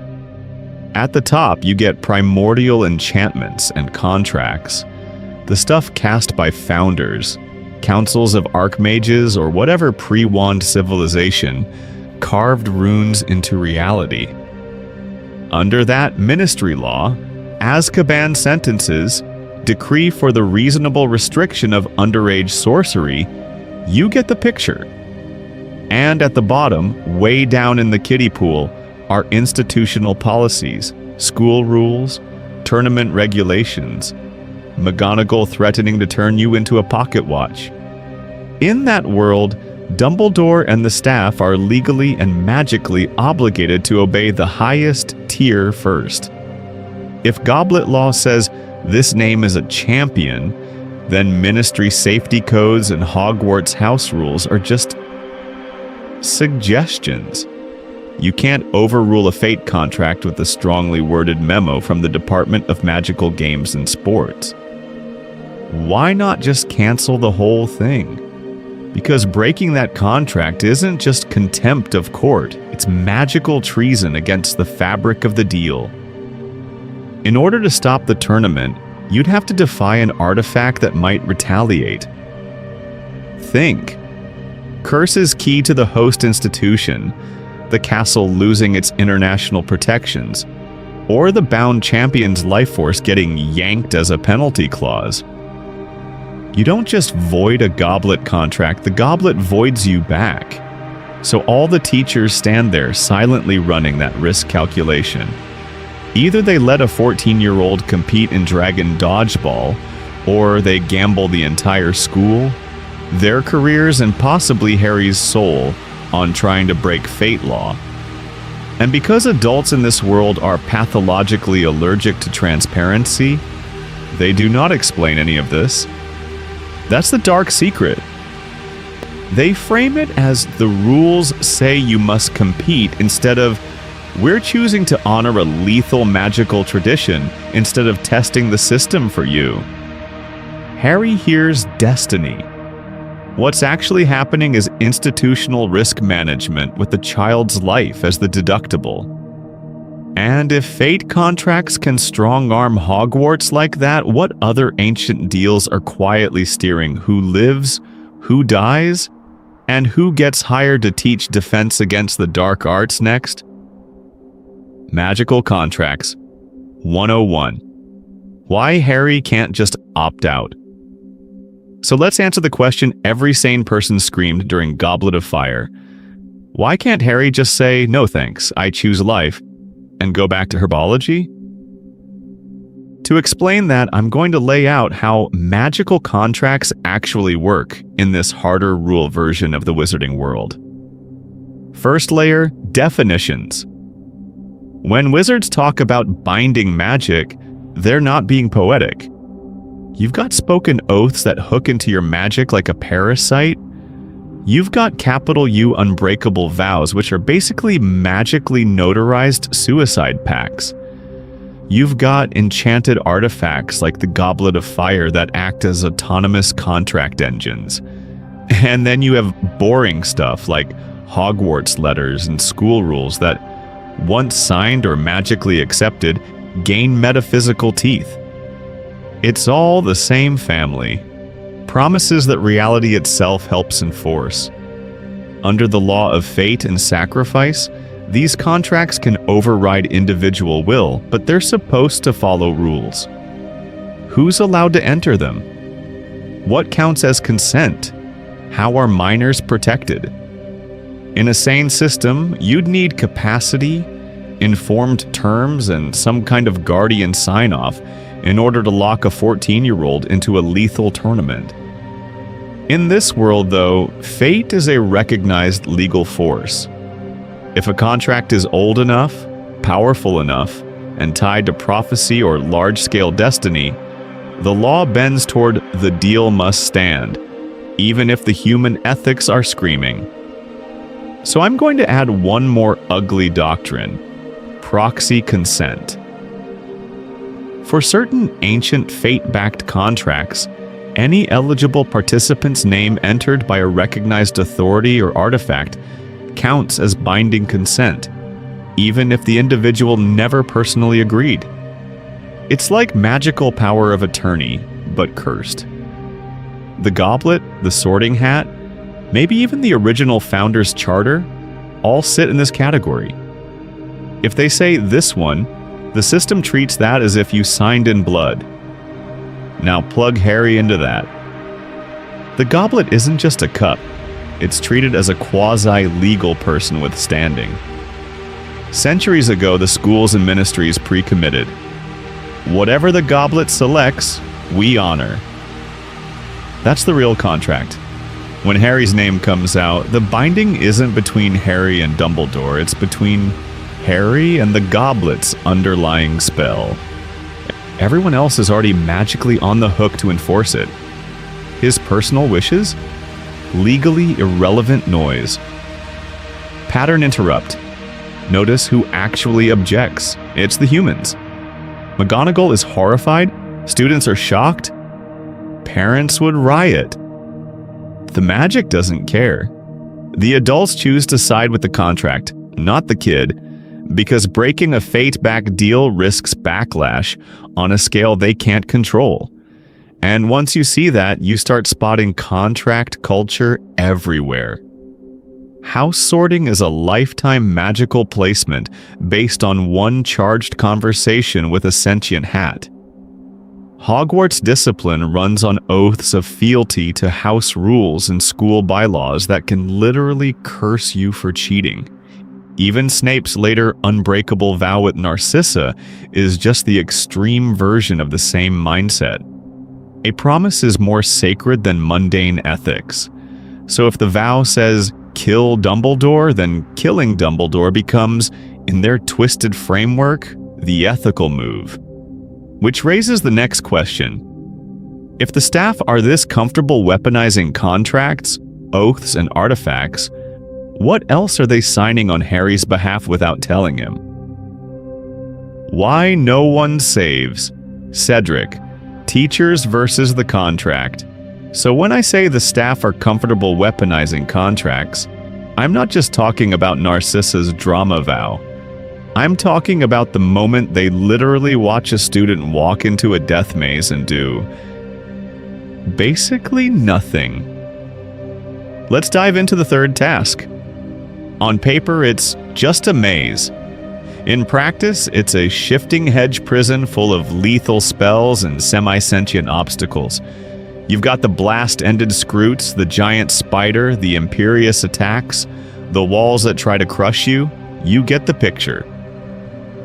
Up in the stands, every adult we trust is sitting there, wands out, monitoring charms humming, while two 17-year-olds sprint toward a trophy that is secretly a portkey wired straight to Voldemort. We know what happens. Harry and Cedric grab the cup together, vanish, and land in a graveyard. Cedric is murdered in under a minute. No teacher appears, no alarm sounds. The next time anyone at Hogwarts sees that cup, it's dumping Harry's traumatized body back into the arena with Cedric's corpse. So how does that square with the law of body and fate we've been building? Under body, the adults have a really basic duty of care. You don't put minors into a situation where death is a probable outcome without stacked safety nets.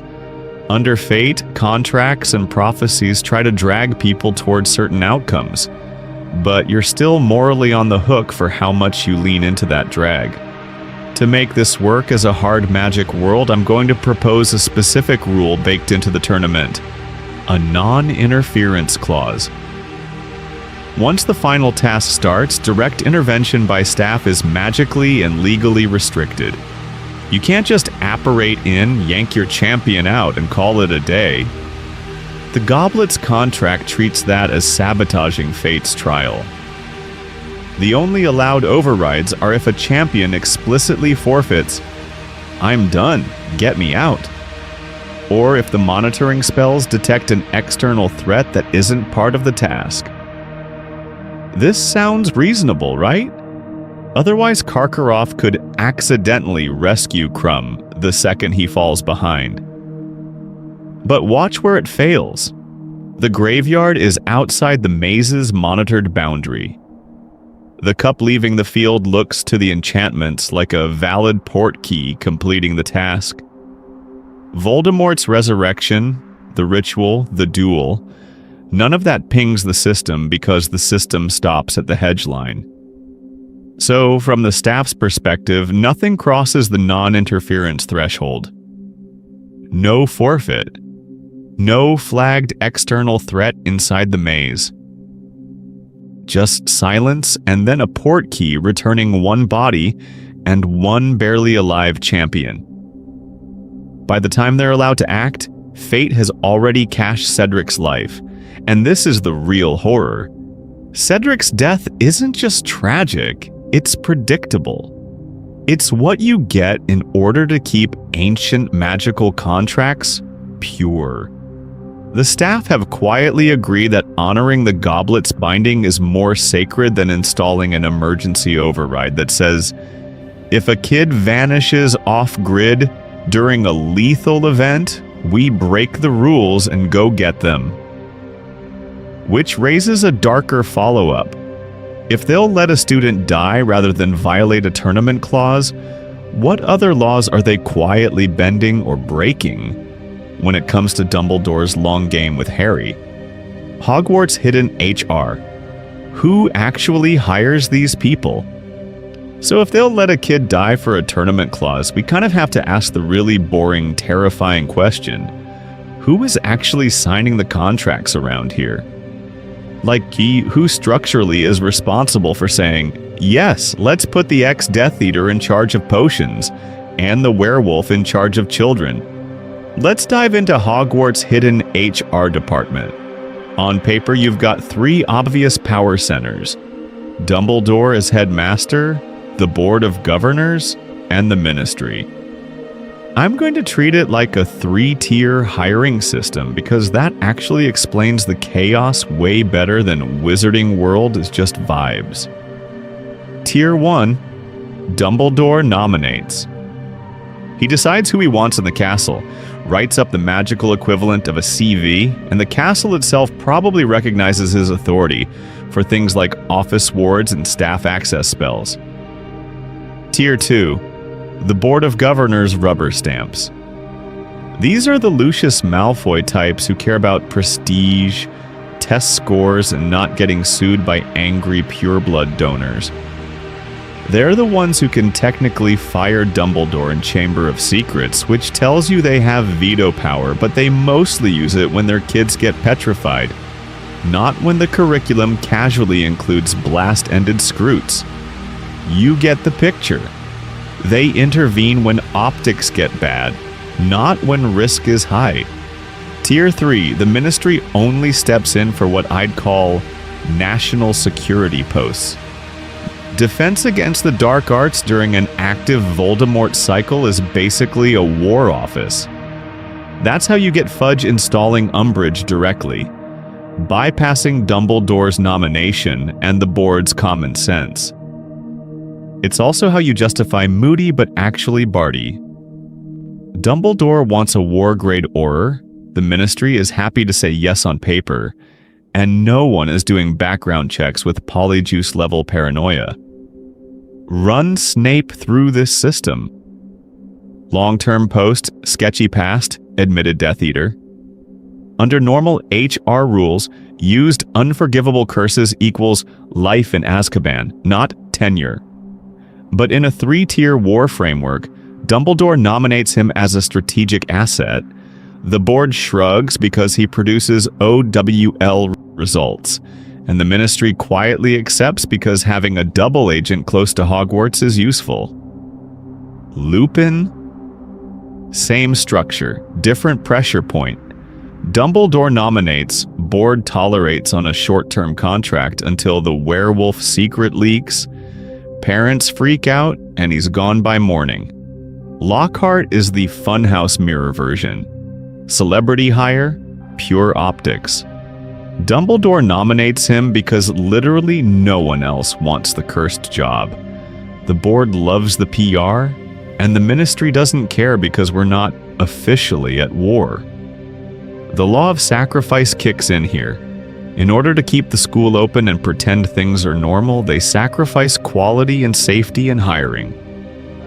Hogwarts' reputation is the damage sponge. If a fraud melts his own brain with a backfired memory charm, well, that's just another weird year at school. Umbridge flips it again. Now the Ministry sacrifices student welfare for political control. She's imposed, not hired. The blood quill, the psychological torture, the refusal to teach actual defensive magic. These are all HR red flags that would get you fired in one afternoon if any independent safeguarding body existed. And that's the dark institutional secret. It doesn't. The same people making risky strategic decisions in the war, Dumbledore, Fudge, later Scrimgeour, are the exact people approving the staff who will execute those plans on children. No neutral ombudsman, no magical OSHA, no third-party healer doing annual trauma audits. Which raises one more nasty question. If hiring is this compromised, what other adult-only systems inside Hogwarts are being quietly weaponized while the kids think they're just walking past quirky portraits? McGonagall's quiet complicity. The deputy who signs the forms. So let's answer that nasty question by talking about the person who actually turns all those compromised, adult-only systems into real consequences for kids. Minerva McGonagall. Not the meme version with the tartan dressing gown and the dry one-liners. The bureaucratic knife who quietly signs almost every dangerous thing that happens at Hogwarts. Think about how much of the day-to-day Hogwarts machine is just McGonagall. She's deputy headmistress, which means she's basically the COO of Castle Deathtrap. She's head of Gryffindor, so every lion drama funnels through her. She's the Transfiguration Professor, which is already a high-risk body horror spell class if we actually apply any rules. She proctors exams, she runs schedules, she escorts students. She's the one Dumbledore leaves in charge whenever he swans off to do mysterious order business. You get the picture. When the castle moves, she's usually the one pulling the levers. I'm going to shift your perspective a bit. We like to remember the moments where she pushes back. Yelling at Umbridge, protecting students during the Battle of Hogwarts, snarking at Fudge. But rewind to earlier books and look at what she actually does in order to keep the institution running. She assigns detentions that send 11-year-olds into the Forbidden Forest at night. She enforces Quidditch bans and then personally signs off on high-speed broom sports in a school with zero concussion protocol. She docks and awards house points in ways that clearly manipulate student behavior for the larger war narrative Dumbledore is playing. This is where I want to apply the law of body and sacrifice, but to administration. Every harmless punishment has a body cost that someone is authorizing. Hagrid taking kids into a forest full of acromantulas? That's an adult transferring physical risk onto children with a signature. Detention with the Carrows in Book 7, where kids are literally tortured? McGonagall knows that system exists, knows how detentions are supposed to be logged, and for a long time she can only work around it, not shut it down. She privately disagrees. Publicly, she complies just enough to not get sacked or killed. So what rule is she actually living under? Let's dive into a chain of command rule for Hogwarts. As deputy, she's magically and contractually bound to execute the headmaster's directives, unless they're explicitly illegal under ministry law or violate the Hogwarts Charter, in a way she can prove. That's a high bar. Dumbledore using a child as a Horcrux hunting pawn? Ethically gross, legally gray. Forest detentions? Reckless, but technically ground supervision. Even letting a known ex-Death Eater teach? Allowed as long as the ministry signs off. Pattern interrupt. Imagine McGonagall as a whistleblower. She walks into the Daily Prophet, drops a folder of incident reports, trolls, cursed diaries, murder trees, blood quills, and says, "Shut it down." Realistically, the ministry buries it, calls it wartime necessity, and quietly replaces her with someone like Umbridge. That's her dark secret. She knows more than almost anyone about the risks being run with student bodies and minds.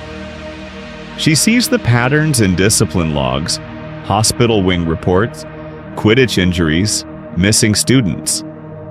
But her loyalty is split between three things: the kids in front of her, the institution she's devoted her life to, and the larger war effort against Voldemort.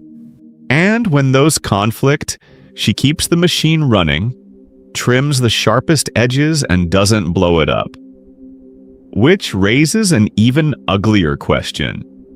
If McGonagall is the one quietly oiling the gears, who's writing the actual rulebook she's forced to follow? The noble war hero on the top floor?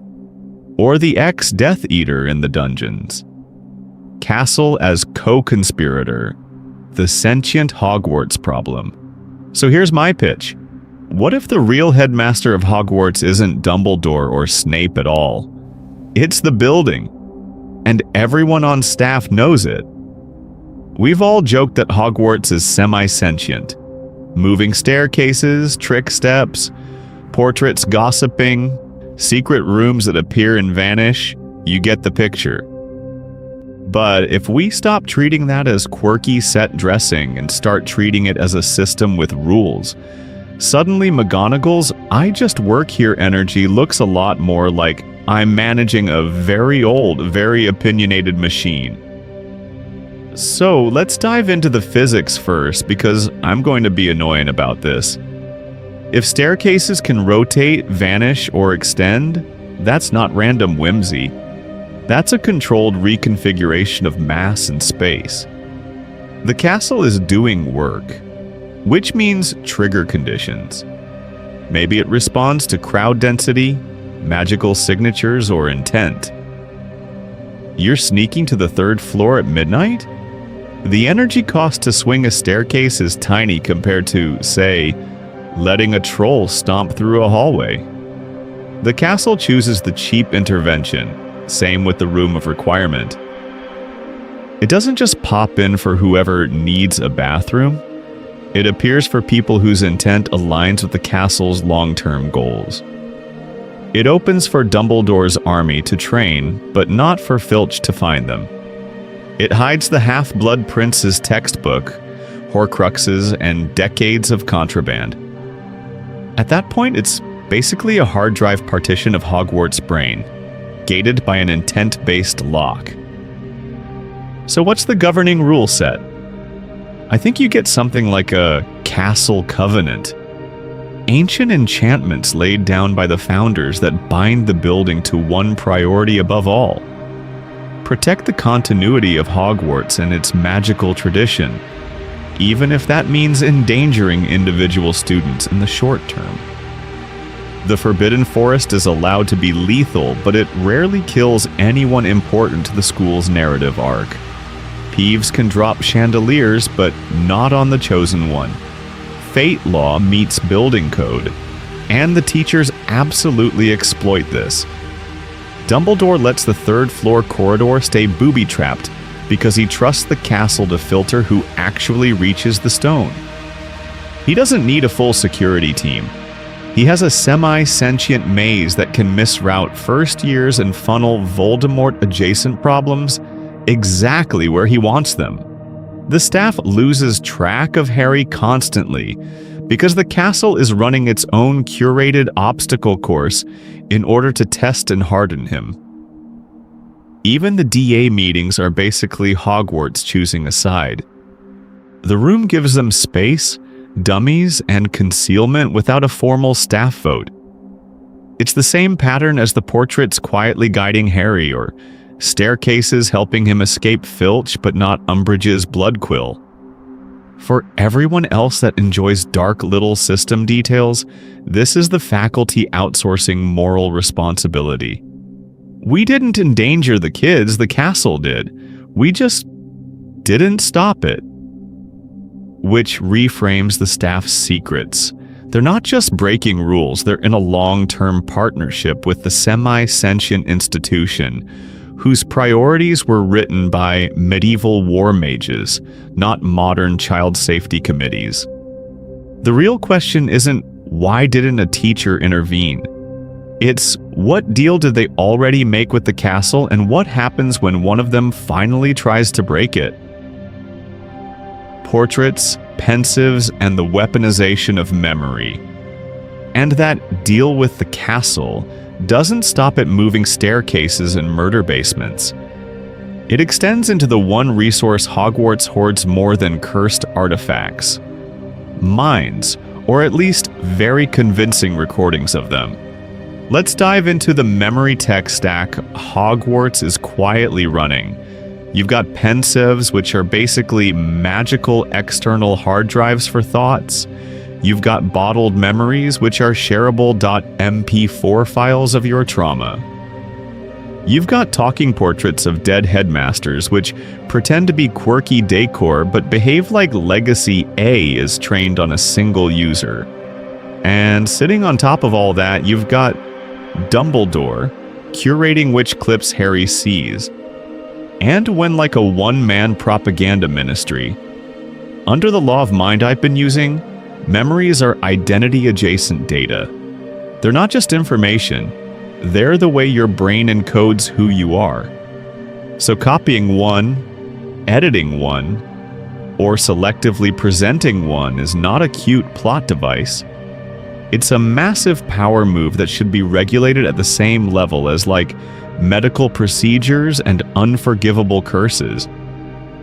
If I can pull a memory out of your head, replay it, trim it, and then show it to a third party as objective truth, I basically control the narrative of your own life. So I'm going to formalize what Hogwarts is already doing in the shadows. A post-mortem advisory rule. Any portrait or stored memory of a former headmaster is legally recognized as an advisory entity, not a full person. Think Board of Ghost Consultants. They can be queried, they can give opinions, they can even simulate how the original might react, but they don't trigger normal consent, privacy, or personhood protections because on paper they're just very fancy notes.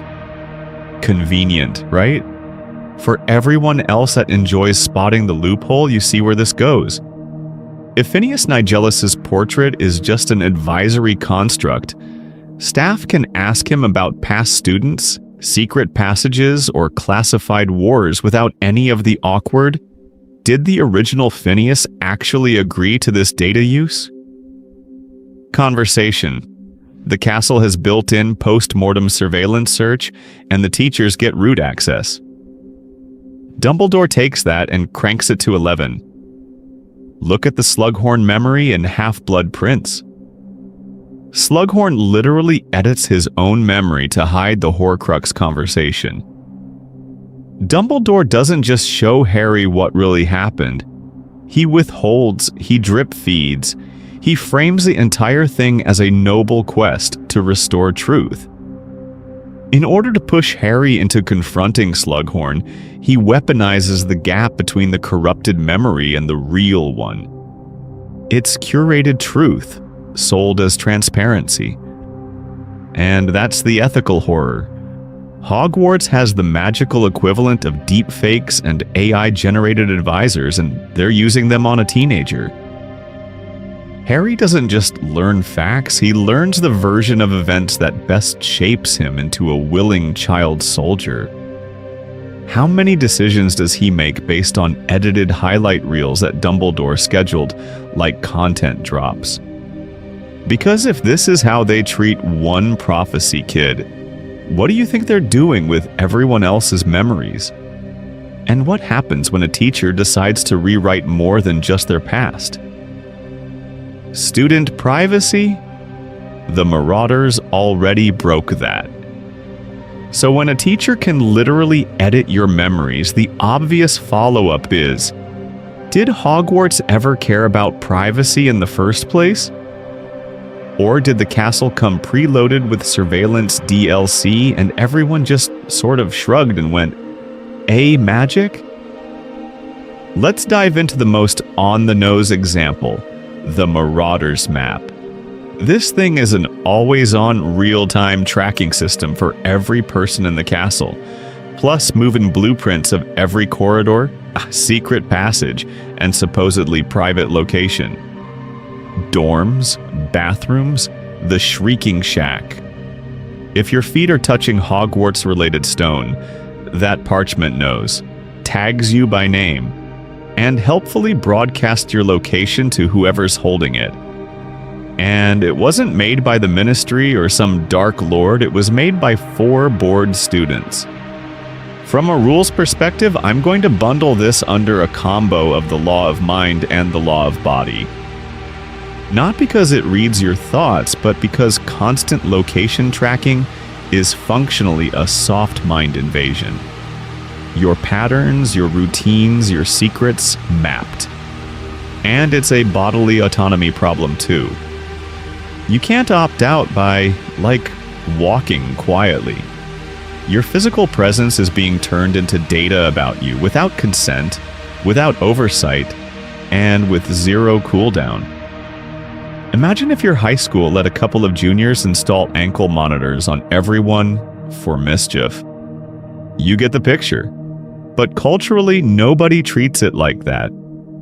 In order to make this make sense, I think Hogwarts has an unspoken norm. Surveillance magic is technically illegal, but socially tolerated as long as it stays in student hands and doesn't cause a public scandal. The Marauders use it to sneak to Hogsmeade, spy on Filch, dodge teachers.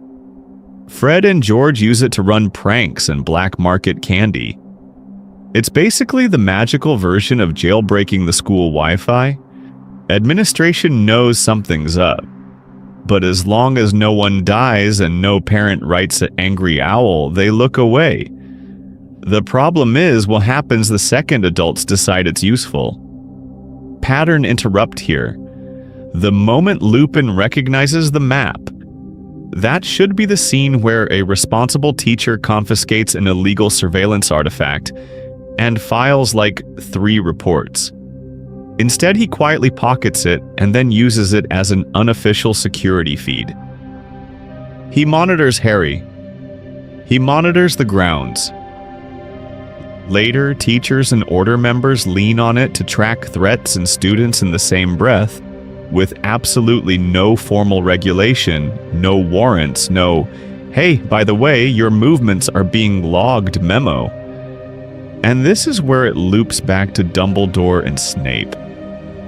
Once you normalize if magic can do it, we'll use it for bodies and locations, it's a pretty small escalation to if magic can do it, we'll use it for minds. The Marauders map is just the campus-friendly version of legilimency. Same vibe. Your inner life, where you are, what you remember, is fair game if someone has the right spell or artifact. So when Dumbledore starts steering Harry with selective truths, and Snape starts ripping through students' thoughts and occlumency lessons, they're not breaking a strong privacy culture. They're cashing in on a long tradition Hogwarts already trained everyone to accept. And if that's how they treat your body and your mind inside the castle, wait until we talk about what they're willing to risk with your actual life in the name of education. House points, detentions, and the economics of obedience. And if that's how they treat your body and your mind inside the castle, wait until you see the little behavioral economics lab they're running with house points and detentions. Because on paper, the system looks cute. Gold hourglasses, colorful gems, friendly competition. But let's dive into what it actually is. A fully gamified obedience engine where any adult with a wand can arbitrarily rewrite your social value in front of the entire school. Snape can nuke 50 points from Gryffindor because Harry breathed wrong. McGonagall can hand out 10 points because you existed near a chessboard. You get the picture. No written guidelines, no oversight, no appeal. So what does that do to your brain? This is where I'm going to pull in the law of mind and the law of sacrifice at the same time. In order to function at Hogwarts, you're trained to internalize that your comfort, your free time, and even your friends' respect are all collateral that adults can spend whenever they feel like it. You're late? Lose points. You question a teacher? Detention. You save the school from a troll? Also lose points for being reckless. The message isn't be good, it's don't challenge the person with the quill. Now, if we formalize this, I think Hogwarts has an unwritten, discretionary discipline rule baked into its charter. Something like, professors have near total discretion over non-corporal punishment, on the optimistic assumption that magical adults will self-regulate. No caning, but Anything short of drawing blood is basically fine. Except, then Umbridge shows up with a literal blood quill and the system just keeps running. Snape weaponizes it constantly. He docks points from Gryffindor for existing, and showers Slytherin with points for basic breathing exercises, and the staff does nothing. Umbridge escalates to torture detentions that carve words into students' hands, and the official responses don't make her mad. Even McGonagall, who we like, has moments where she slams whole house point losses or brutal homework detentions on first years who are clearly in over their heads. The failure mode isn't a bug, it's the default setting. And because this is a rules-focused rewrite, I want to treat that as a long-term enchantment on the student body. The law of mind says repeated exposure rewires you. The law of sacrifice says you start prepaying pain for future goals. By 7th year, these kids have spent hundreds of hours scrubbing trophies, copying lines, and watching their houses' gems drain away for things that were often not their fault. So, when Dumbledore's army forms, or when McGonagall tells underage students they can stay and fight in the Battle of Hogwarts, it lands on a population already conditioned to see suffering as part of their educational duty. Of course you bleed for the cause, you bled for Transfiguration homework. Of course you risk your life for house honor. You've been doing the mini version since age 11. Which raises a darker question. If the soft punishments are this normalized, what other much harder costs are the adults quietly preparing these kids to pay? Battle of Hogwarts. When the school becomes a war zone. So what happens when all that conditioning finally pays off? When Hogwarts stops pretending to be a school and just admits it's a fortress training child soldiers? That's the Battle of Hogwarts. And it's basically the final exam where all 5 laws get curved into oblivion. Let's dive into what's actually going on that night. You've got students, teachers, the Order, random parents, Death Eaters, giants, acromantulas, and the castle itself all throwing down in the corridors. First years are being herded one way. 7th years are dueling like frontline aurors. And in the middle of it, statues and suits of armor are literally stomping into formation. This is open warfare on school grounds, not a quirky end-of-term mishap. You get the picture. Start with physics. Under my rules, Hogwarts isn't just mysteriously alive, it's a pre-enchanted siege engine. When McGonagall animates the Stone Knights, she's not doing a cute set piece, she's waking up a pre-war asset that the founders sunk absurd amounts of energy into. Those things weigh tons. Every step is a localized earthquake. The castle's wards are redirecting curses, absorbing kinetic impact, maybe even shunting blast energy into the foundations as heat. You can almost hear the ley lines screaming. Then the law of body cashes the check. Kids die. Fred, Colin, unnamed students in the background, that's the accumulated biological cost of 7 years of, it's fine. You can totally face a troll, it builds character finally coming due. Under this harder system, every spell they fling while exhausted, underfed, and terrified ramps injury risk. Torn muscles from overpowered blasting curses, nerve damage from repeated Cruciatus exposure, magical shock when your core is empty and you try to cast anyway. Now, the really dark part. Sacrifice. The adults decide, consciously or not, that they are going to let minors fight. I'm going to formalize that as a last stand doctrine baked into Hogwarts charter. In an existential crisis, the headmaster and staff can deputize students as combatants in order to preserve the institution and the broader magical community. Once that clause is invoked, normal safeguarding is suspended. Detention becomes conscription. You see McGonagall trying to thread that needle? She orders the evacuation of younger students, tries to push underage kids out through the Room of Requirement escape route. At the same time, the DA mentors, the kids she and other staff have quietly allowed to train all year, are effectively greenlit as a reserve army. Nobody says you are now soldiers, but everyone acts like it. The unspoken rule is, if you're old enough to cast a reliable shield charm, you're old enough to die behind it. Law of Mind is just screaming in the background. The fear, the trauma, the way Voldemort's voice hijacks the entire school like a psychic PA system. That's large-scale mind magic interacting with hundreds of already primed teenage brains. Occlumency failures, panic loops, people freezing mid-duel because their cognitive load is maxed out. Under stricter rules, some fighters are literally stunned, not by spells, but by their own overloaded nervous systems. And over all of this, fate finally cashes in its prophecy debt.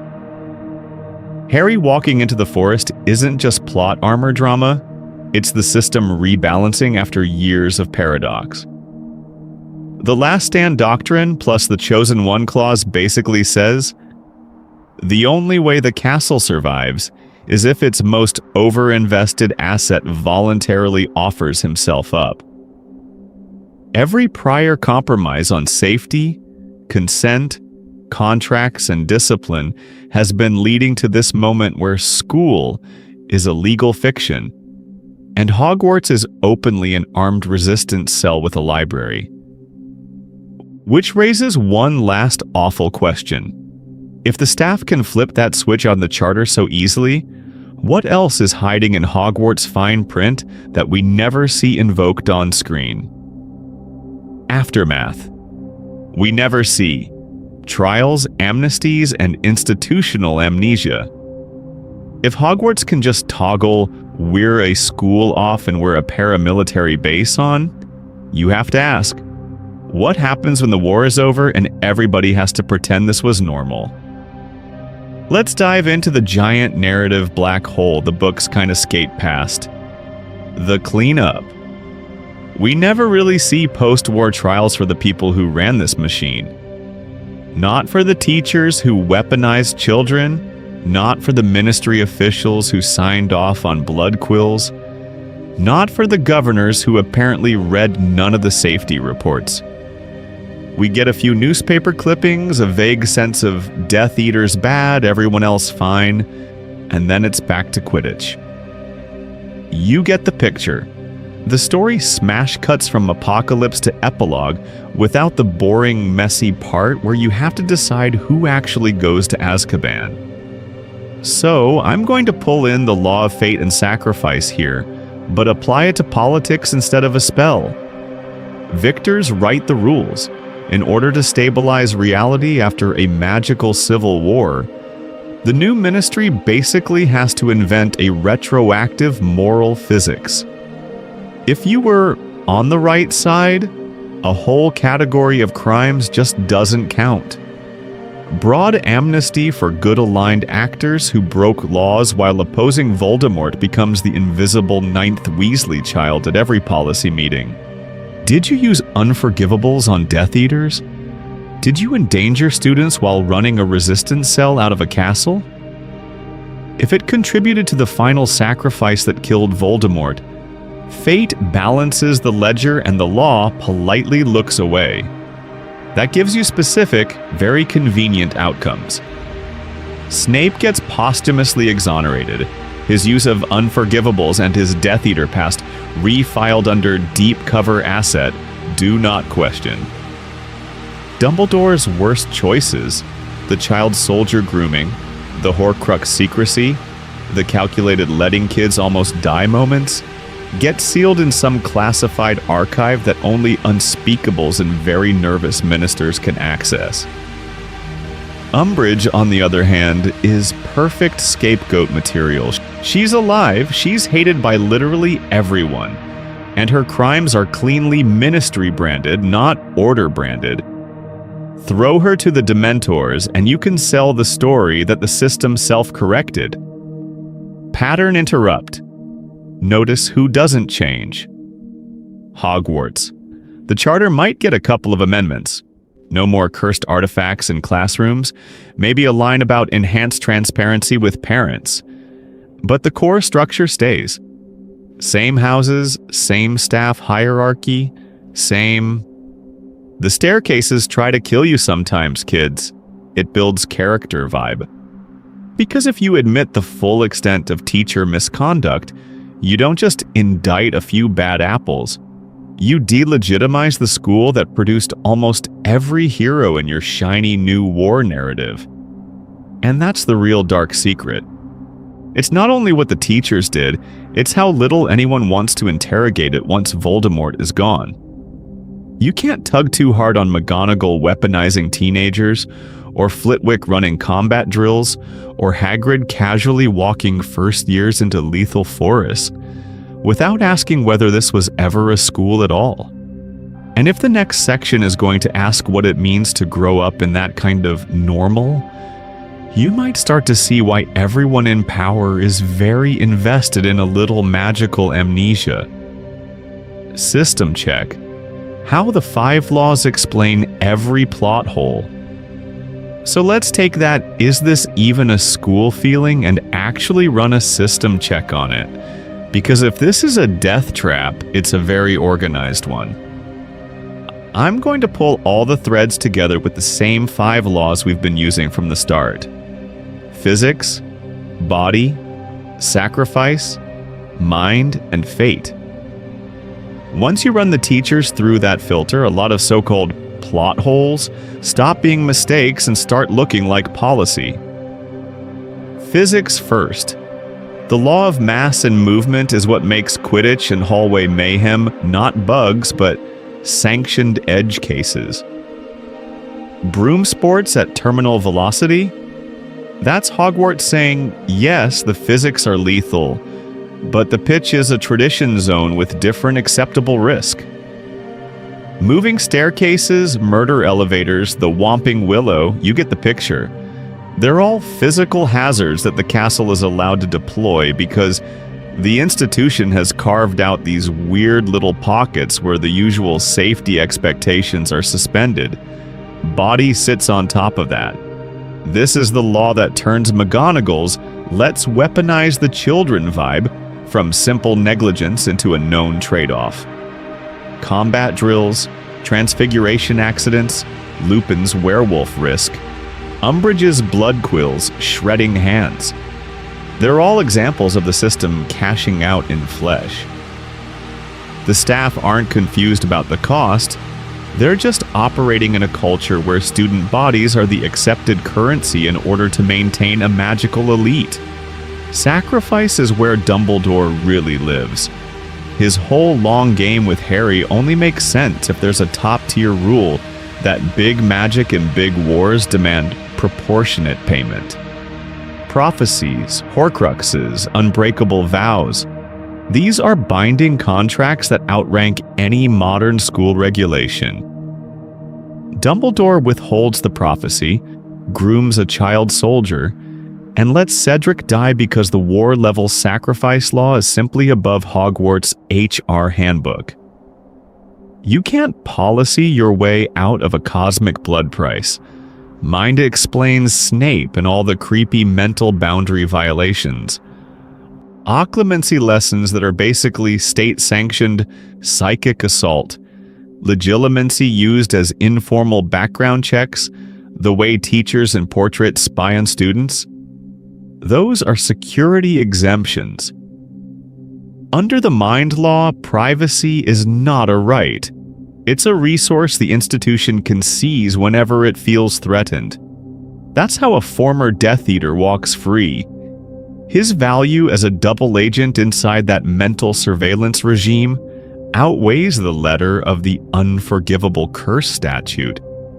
And fate is the glue holding Hogwarts itself together.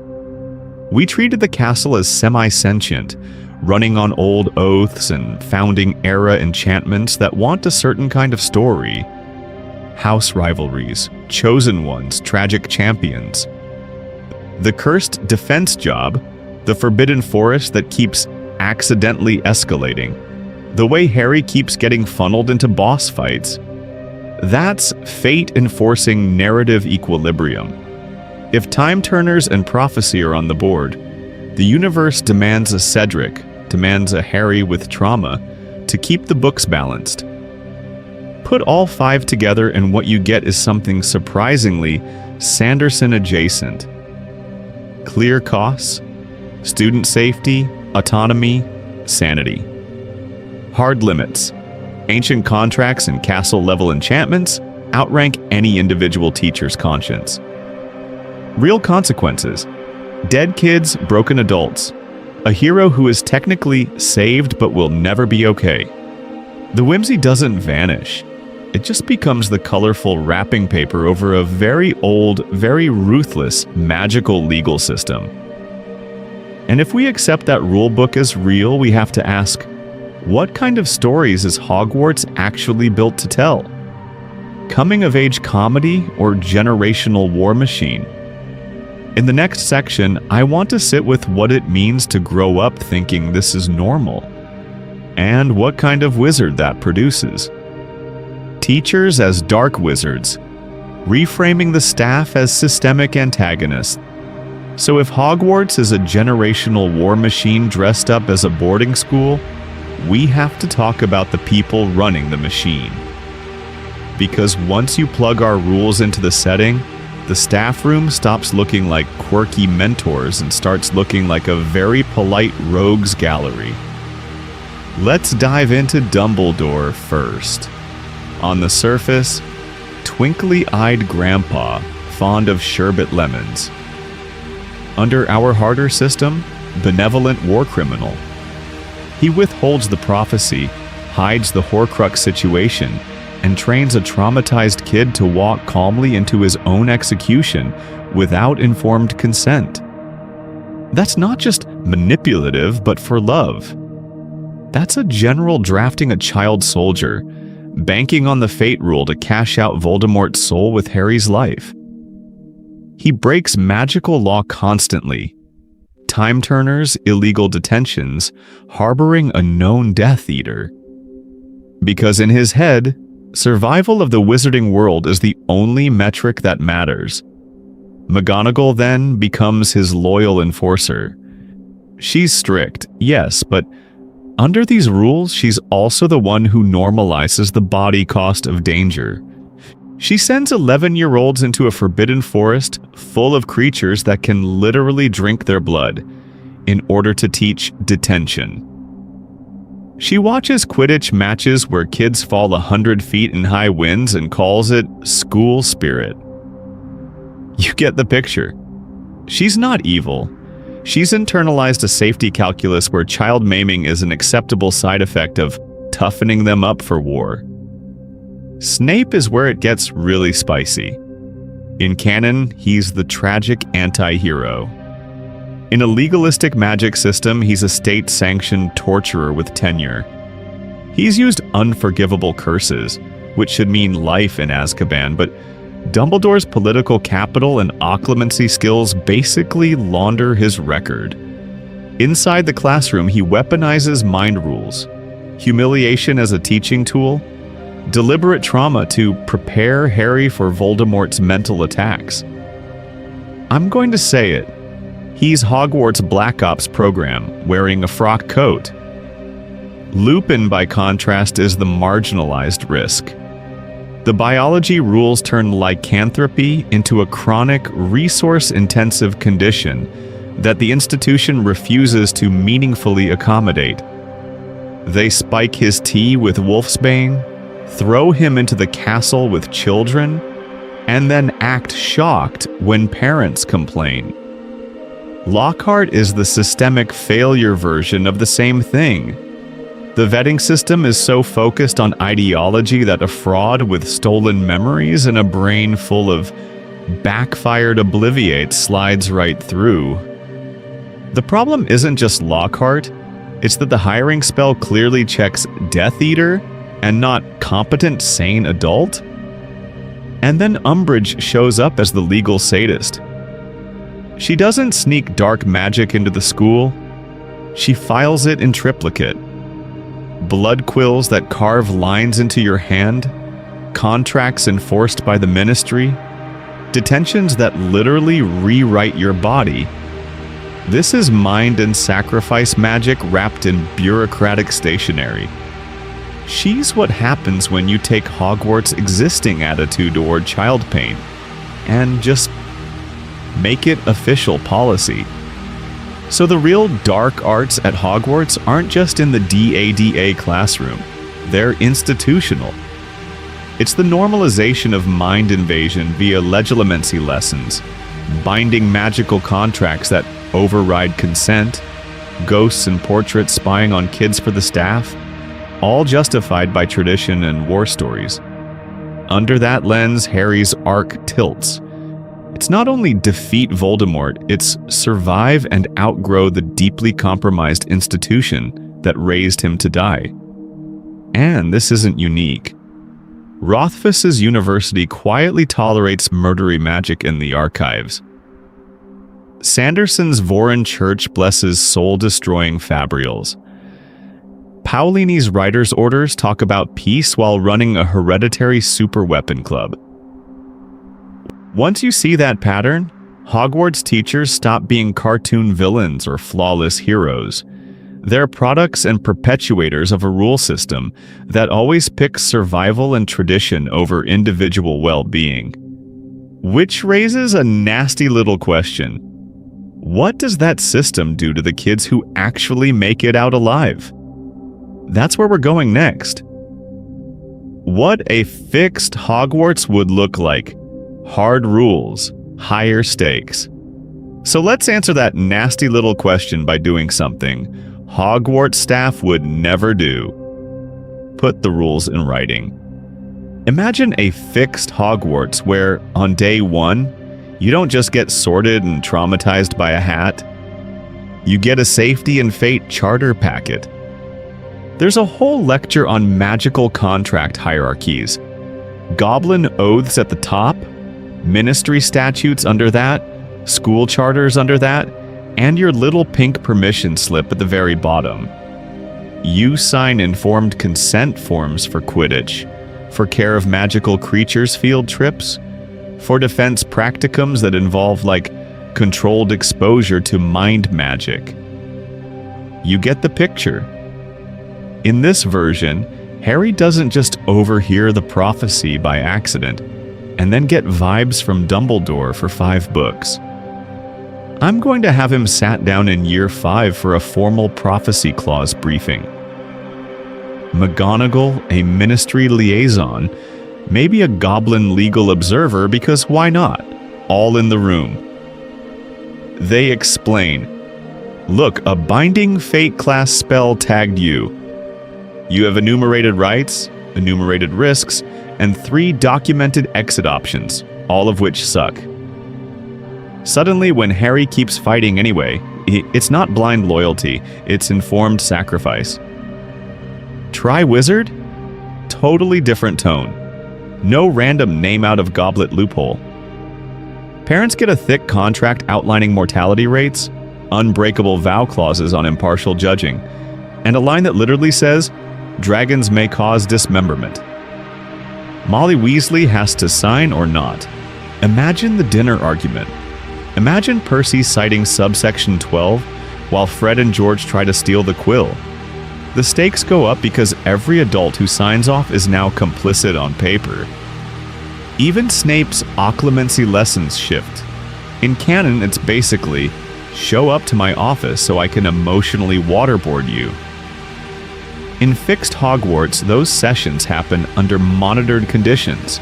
Pre-agreed spell list, a mind healer on call, a pensive audit trail that logs which memories were accessed. There's a boundary clause. Snape breaks it, Harry can file a formal grievance that triggers a staff review. Does Snape still push too far? Oh yeah, but now he's choosing to risk his job and Azkaban exposure in order to harden Harry's mind. That makes his cruelty a tactical decision, not just Snape is mean. And this doesn't make the story less intense, it makes it sharper. When kids sneak into the Forbidden Forest after signing a page that literally says, Class 5 Predators Present, you feel every step. When Dumbledore withholds information, he has to justify it in legal terms. Emergency powers clauses, wartime exceptions, all that fun authoritarian paperwork. McGonagall, who actually cares about procedure, is suddenly positioned to become a whistleblower instead of the eternally exasperated deputy. Students change too. The DA isn't just a secret club, it's basically a student-led charter reform movement. They're citing case law, drafting alternative safety policies, weaponizing bureaucracy as much as Expelliarmus. For everyone else that enjoys political fantasy, this is catnip. Pattern interrupt. What if the final battle at Hogwarts is less kids versus Death Eaters and more new charter versus old blood magic constitution? You've got one faction trying to freeze the system and Dumbledore-era exceptions, and another trying to rewrite the foundational spells that govern the school itself. That's your alternate universe fanfic prompt? A Hogwarts where the dark secrets are acknowledged, the contracts are visible, and the real war is over who gets to write the rules in the first place. And if you think that sounds wild, wait until we talk about what those rules would do to individual kids' bodies and minds over 7 years. Audience cross-examination. Your objections, our rules. And right about now, some of you are already typing. I can feel the furious clacking through time like a very specific kind of time turner. So let's dive into the big objection first. Rowling didn't think of any of this, you're overanalyzing it. Totally fair. I agree she did not have a fully codified magical legal system taped above her desk with flowcharts for Snape, war crimes. But good world-building analysis isn't about guessing what was in the author's brain. It's about what's implied on the page. The minute you say unforgivable curses mean life in Azkaban, you've accidentally created case law. The minute Dumbledore keeps a former Death Eater on staff, you've implied an exception. We're just following those implications out to their messy, uncomfortable endpoints. Next objection. You're making Hogwarts too dark. No, I think the series already went there. We're just turning the lights on. We already have legalized torture in the form of the Cruciatus, a government that uses Dementors as prison guards, and a headmaster who trains a literal child soldier by withholding the prophecy and the Horcrux info until it's strategically useful. You get the picture? When Umbridge carves words into kids' hands with a blood quill, that's not me being edgy. That's canon. All I'm going to do is say, okay, if that's allowed to happen, what does the underlying rulebook have to look like for everyone to keep pretending this school is safe and wholesome? Then we've got the classic. Magic doesn't need rules, it's supposed to be mysterious. And if you like it that way, cool, enjoy the vibes. But for everyone else that enjoys poking plot holes with a stick, rules aren't about killing the wonder. They're about making the consequences actually mean something. Soft magic is great for mood. Hardish magic is great when you want to ask, wait, if using Imperius on a student is a crime, how is Snape walking around free after a whole Death Eater phase? The 5-law system gives us a consistent way to say, this spell hurts your body, This one scars your mind. This one demands a sacrifice, and fate is sitting in the corner keeping score. And if you hate our specific fixes, perfect. If you don't like the prophecy clause we used to explain Dumbledore's raise the pig for slaughter strategy, or the double agent loophole that keeps Snape technically legal while casting unforgivables, what would you put in their place? What treaty, what wartime amnesty, what mind law carve-out explains why occlumency violations are fine as long as Dumbledore nods sagely afterward? Treat the comments like a collaborative magical courtroom. Argue that McGonagall is guilty of institutional negligence under the law of body for sending kids into the Forbidden Forest. Defend Lupin under the law of fate as a scapegoat for systemic werewolf prejudice. Prosecute or acquit Lockhart, Umbridge, whoever you want, but do it using the 5 laws. By the end, I want a full comment section casebook of Hogwarts staff versus basic human decency. And once we've put the teachers on trial, we're going to aim those same rules at the students' actual bodies and minds over 7 years and see who even survives graduation. From Hogwarts to everywhere, applying the framework to other worlds. And once we've put the teachers on trial, we're going to aim those same rules at the students' actual bodies and minds over 7 years and see who even survives graduation. But here's the thing. Once you build this 5-law framework, it doesn't want to stay in Hogwarts. It wants to escape. Like a cursed textbook that keeps showing up in other franchises' libraries. So let's dive into what happens when you march these laws into other magical institutions. Physics, body, mind, sacrifice, fate. You can basically carry that toolkit into almost any cool mentor school setting and watch the faculty start sweating. Take break bills from the magicians.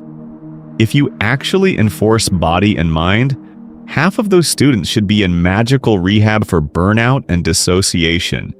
And the professors are complicit because the curriculum literally weaponizes trauma as a study aid. You get the picture. Or jump universes completely. Jedi Temple. Same energy. The Jedi Council loves to talk about peace as balance. But if we run Anakin through body and mind, what do we get? You take a kid with obvious attachment trauma, throw him into a monastic war college, forbid normal relationships, then draft him into a galaxy-wide conflict as a frontline commander before his brain is fully developed. That's a body violation, that's a mind violation, and under sacrifice law, the cost is his entire childhood, autonomy, and eventually, most of the Republic. And fate? Oh, fate is having a field day. Every time they try to dodge the prophecy with half-truths and emotional suppression, the system pushes back harder. I'm going to argue in that video that the Council are basically well-intentioned supervillains. They mean well, but if you wrote their decisions as a villain playbook, you'd barely have to edit. Same with Xavier's School for Gifted Youngsters. On paper, it's a safe haven. Under our rules, it's a safeguarding nightmare.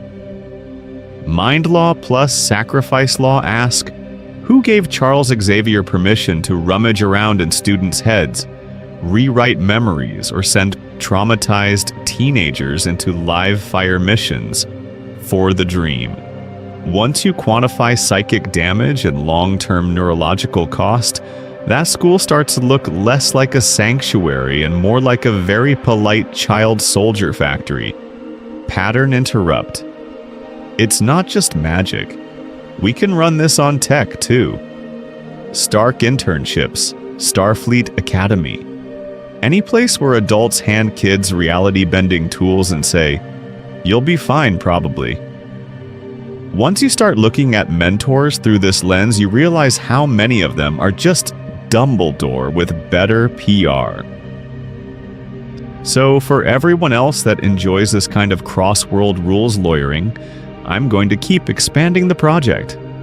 Other Harry Potter systems like Auror Training, Unspeakables, and Ministry Departments, then Breakbills, the Unseen University, the Jedi Temple, the Xavier Institute, maybe even some anime magic schools where the entrance exam alone should violate 3 labor laws and a fate clause.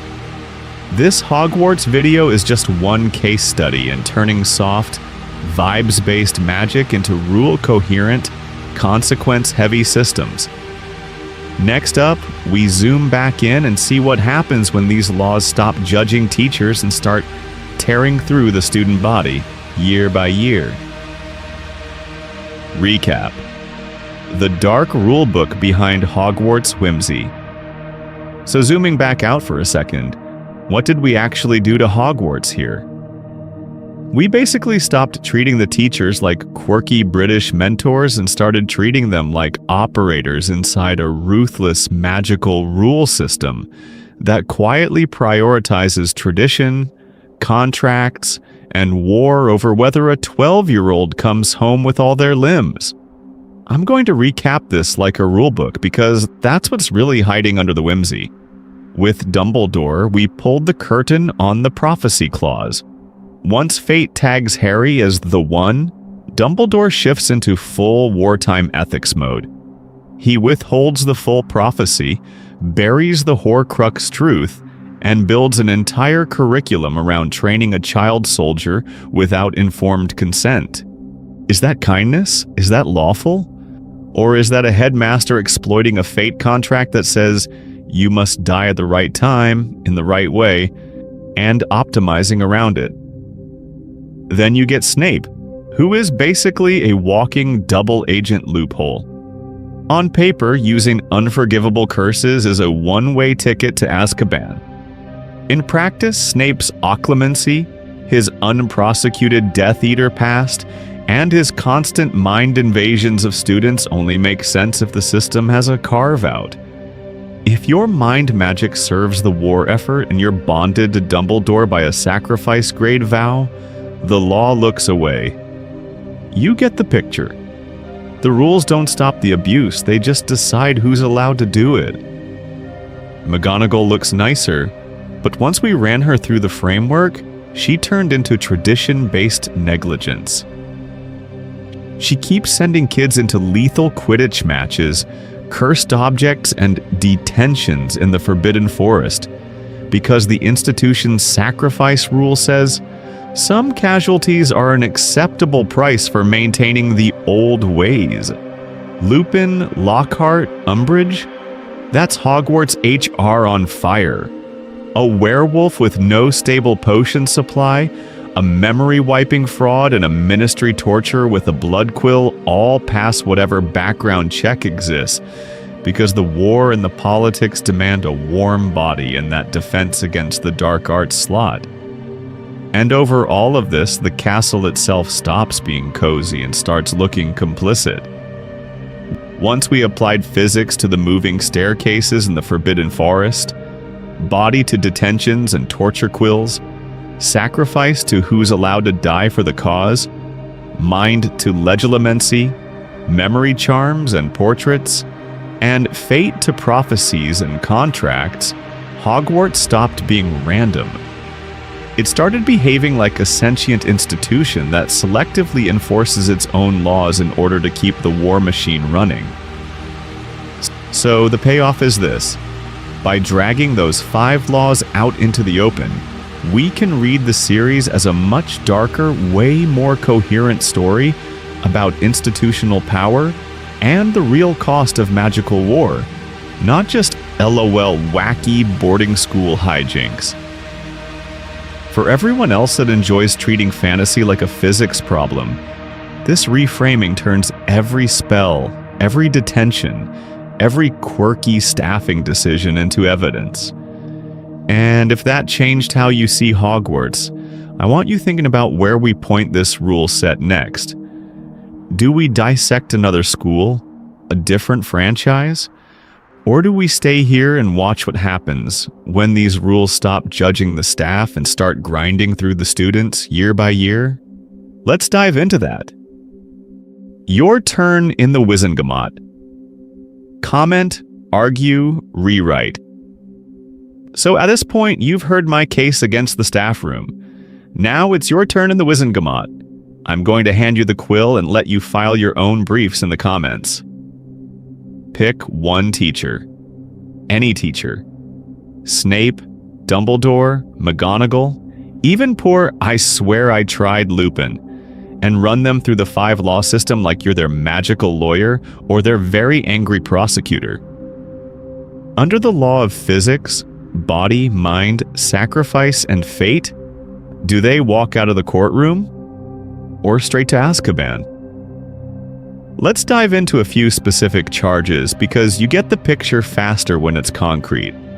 Should Snape, with his admitted Death Eater past and use of unforgivable curses, actually be serving life in Azkaban?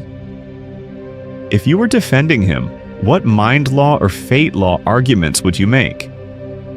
He was under magical coercion.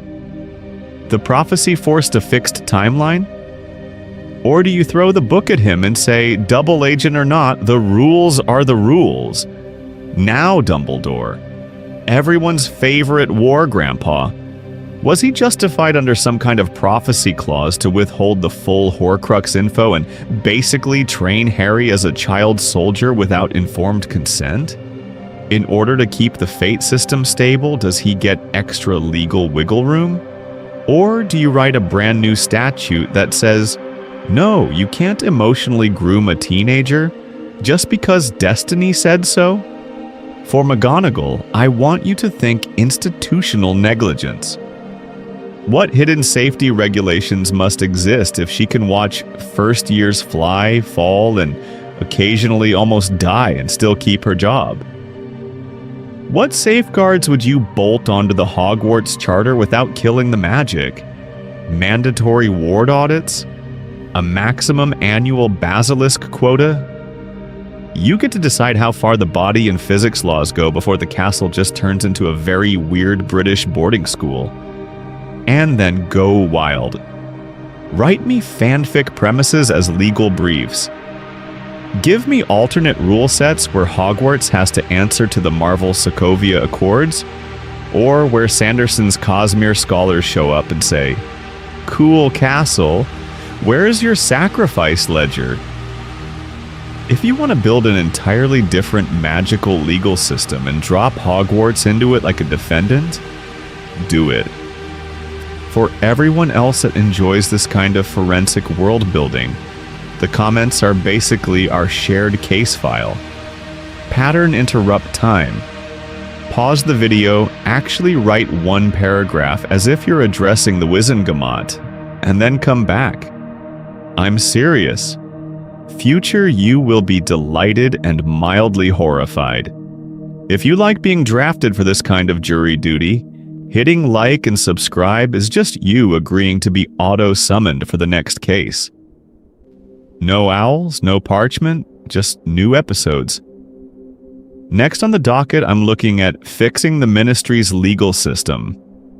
Our use of force rules. Or maybe we jump franchises entirely and see what happens when another universe's laws slam into Hogwarts. Tell me which trial you want first. Bonus thought experiment. Sorting hat ethics and first-year consent.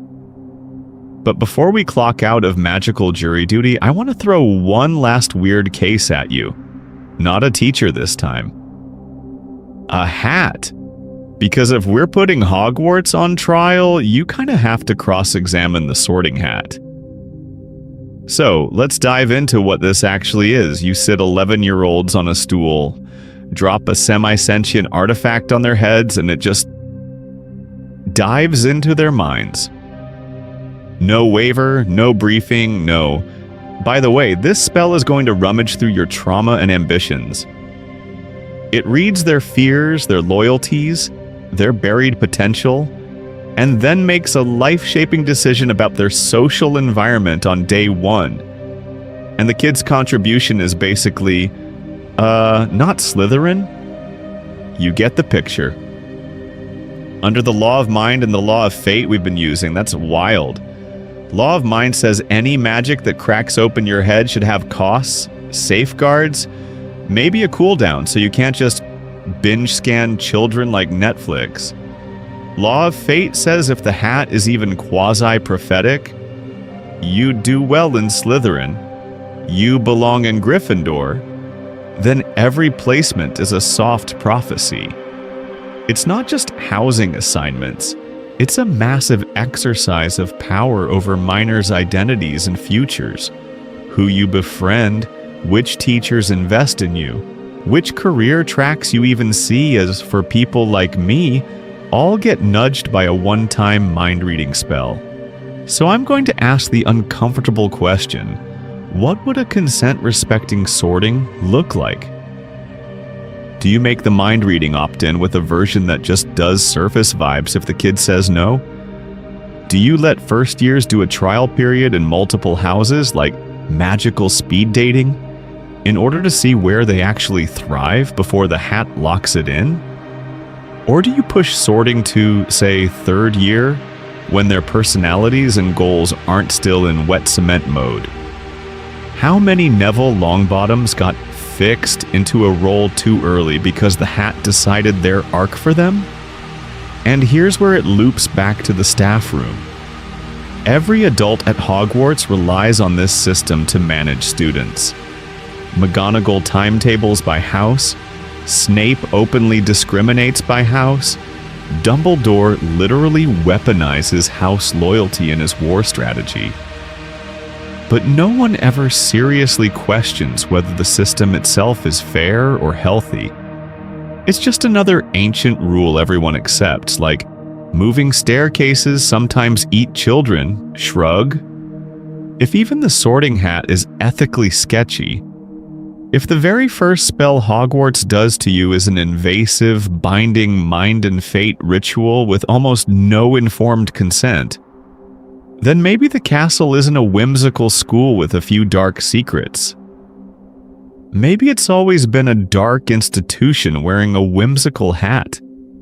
And in the next section, when we start pulling on the ministry's legal threads, I want you asking, who wrote the rules that said this was okay? And what else did they quietly sign off on? Final verdict, Hogwarts as a beautiful broken system. And what else did they quietly sign off on? So, this is where I want to zoom out for a second, because if you're anything like me, Hogwarts is not just a setting. It's the cozy brain apartment you moved into when you were 12 and never fully moved out of. It's butterbeer, Quidditch, the Great Hall at Christmas. You get the picture. And then we spend 2 hours doing a legal autopsy on your childhood home and go, by the way, the foundation is made of child endangerment and war crimes. That's a weird emotional whiplash. I'm not going to tell you to pick one. I think both reactions are true at the same time.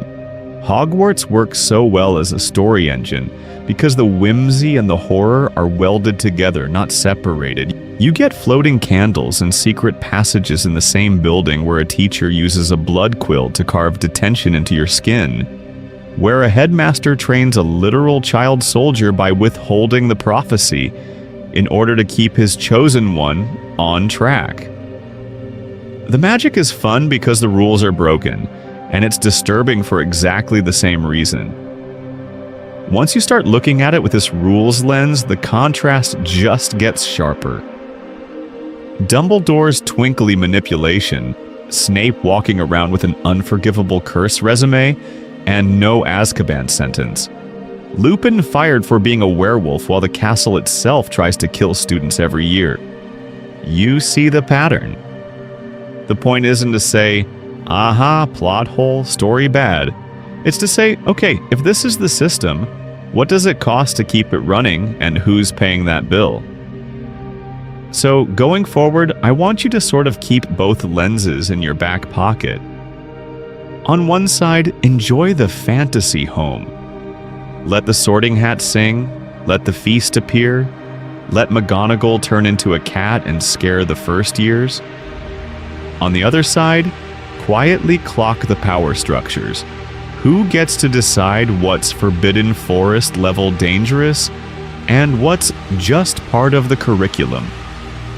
Who writes the employment rules that allow a fraud, a Death Eater, and a Ministry torturer to all cycle through the same classroom?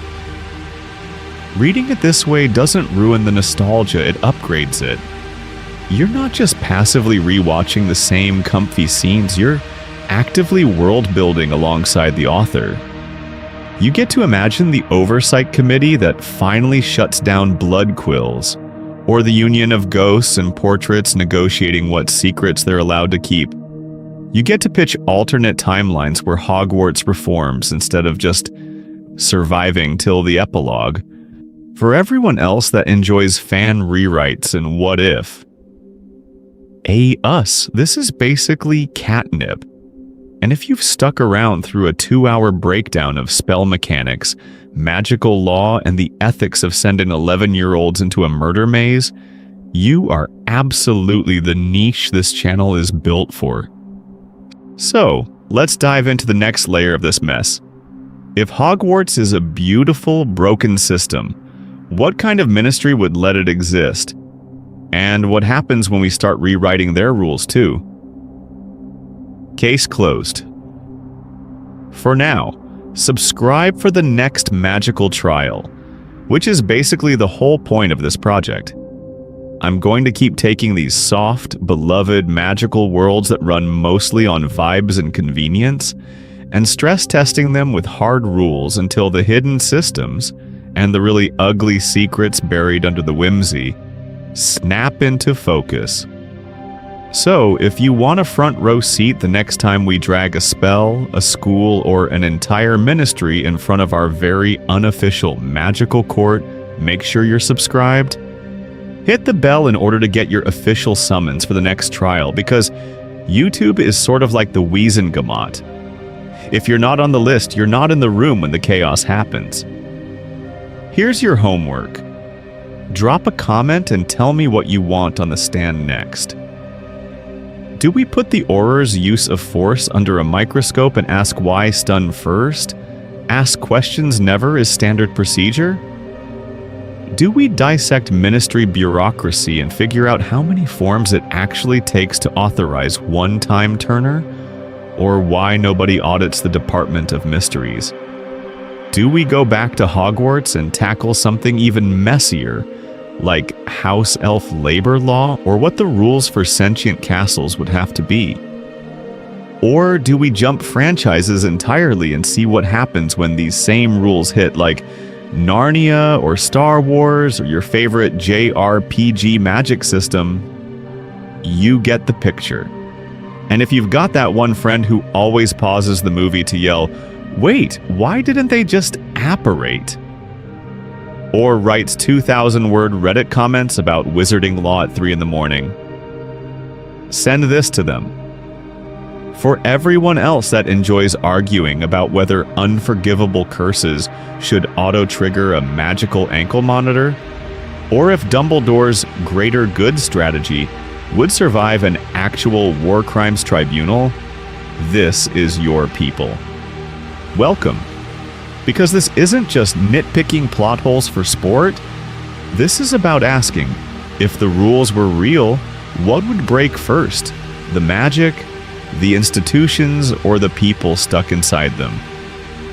When we stress test Hogwarts, we find Dumbledore running a quiet child soldier program. When we stress test the staff room, we find a werewolf, a fraud, and a Death Eater all getting past HR. When we stress test the ministry, we're probably going to find out why nobody ever fixes Azkaban. So subscribe, ring the bell, and tell me in the comments which system we're hauling back into court next, because the next episode is going to push these rules even harder. Share this with your favorite overthinking goblin and start drafting your closing arguments now. Court is adjourned for today. But the second some magical institution quietly violates about 12 different child endangerment statutes, we're reconvening. And you might be very interested in who's getting subpoenaed first.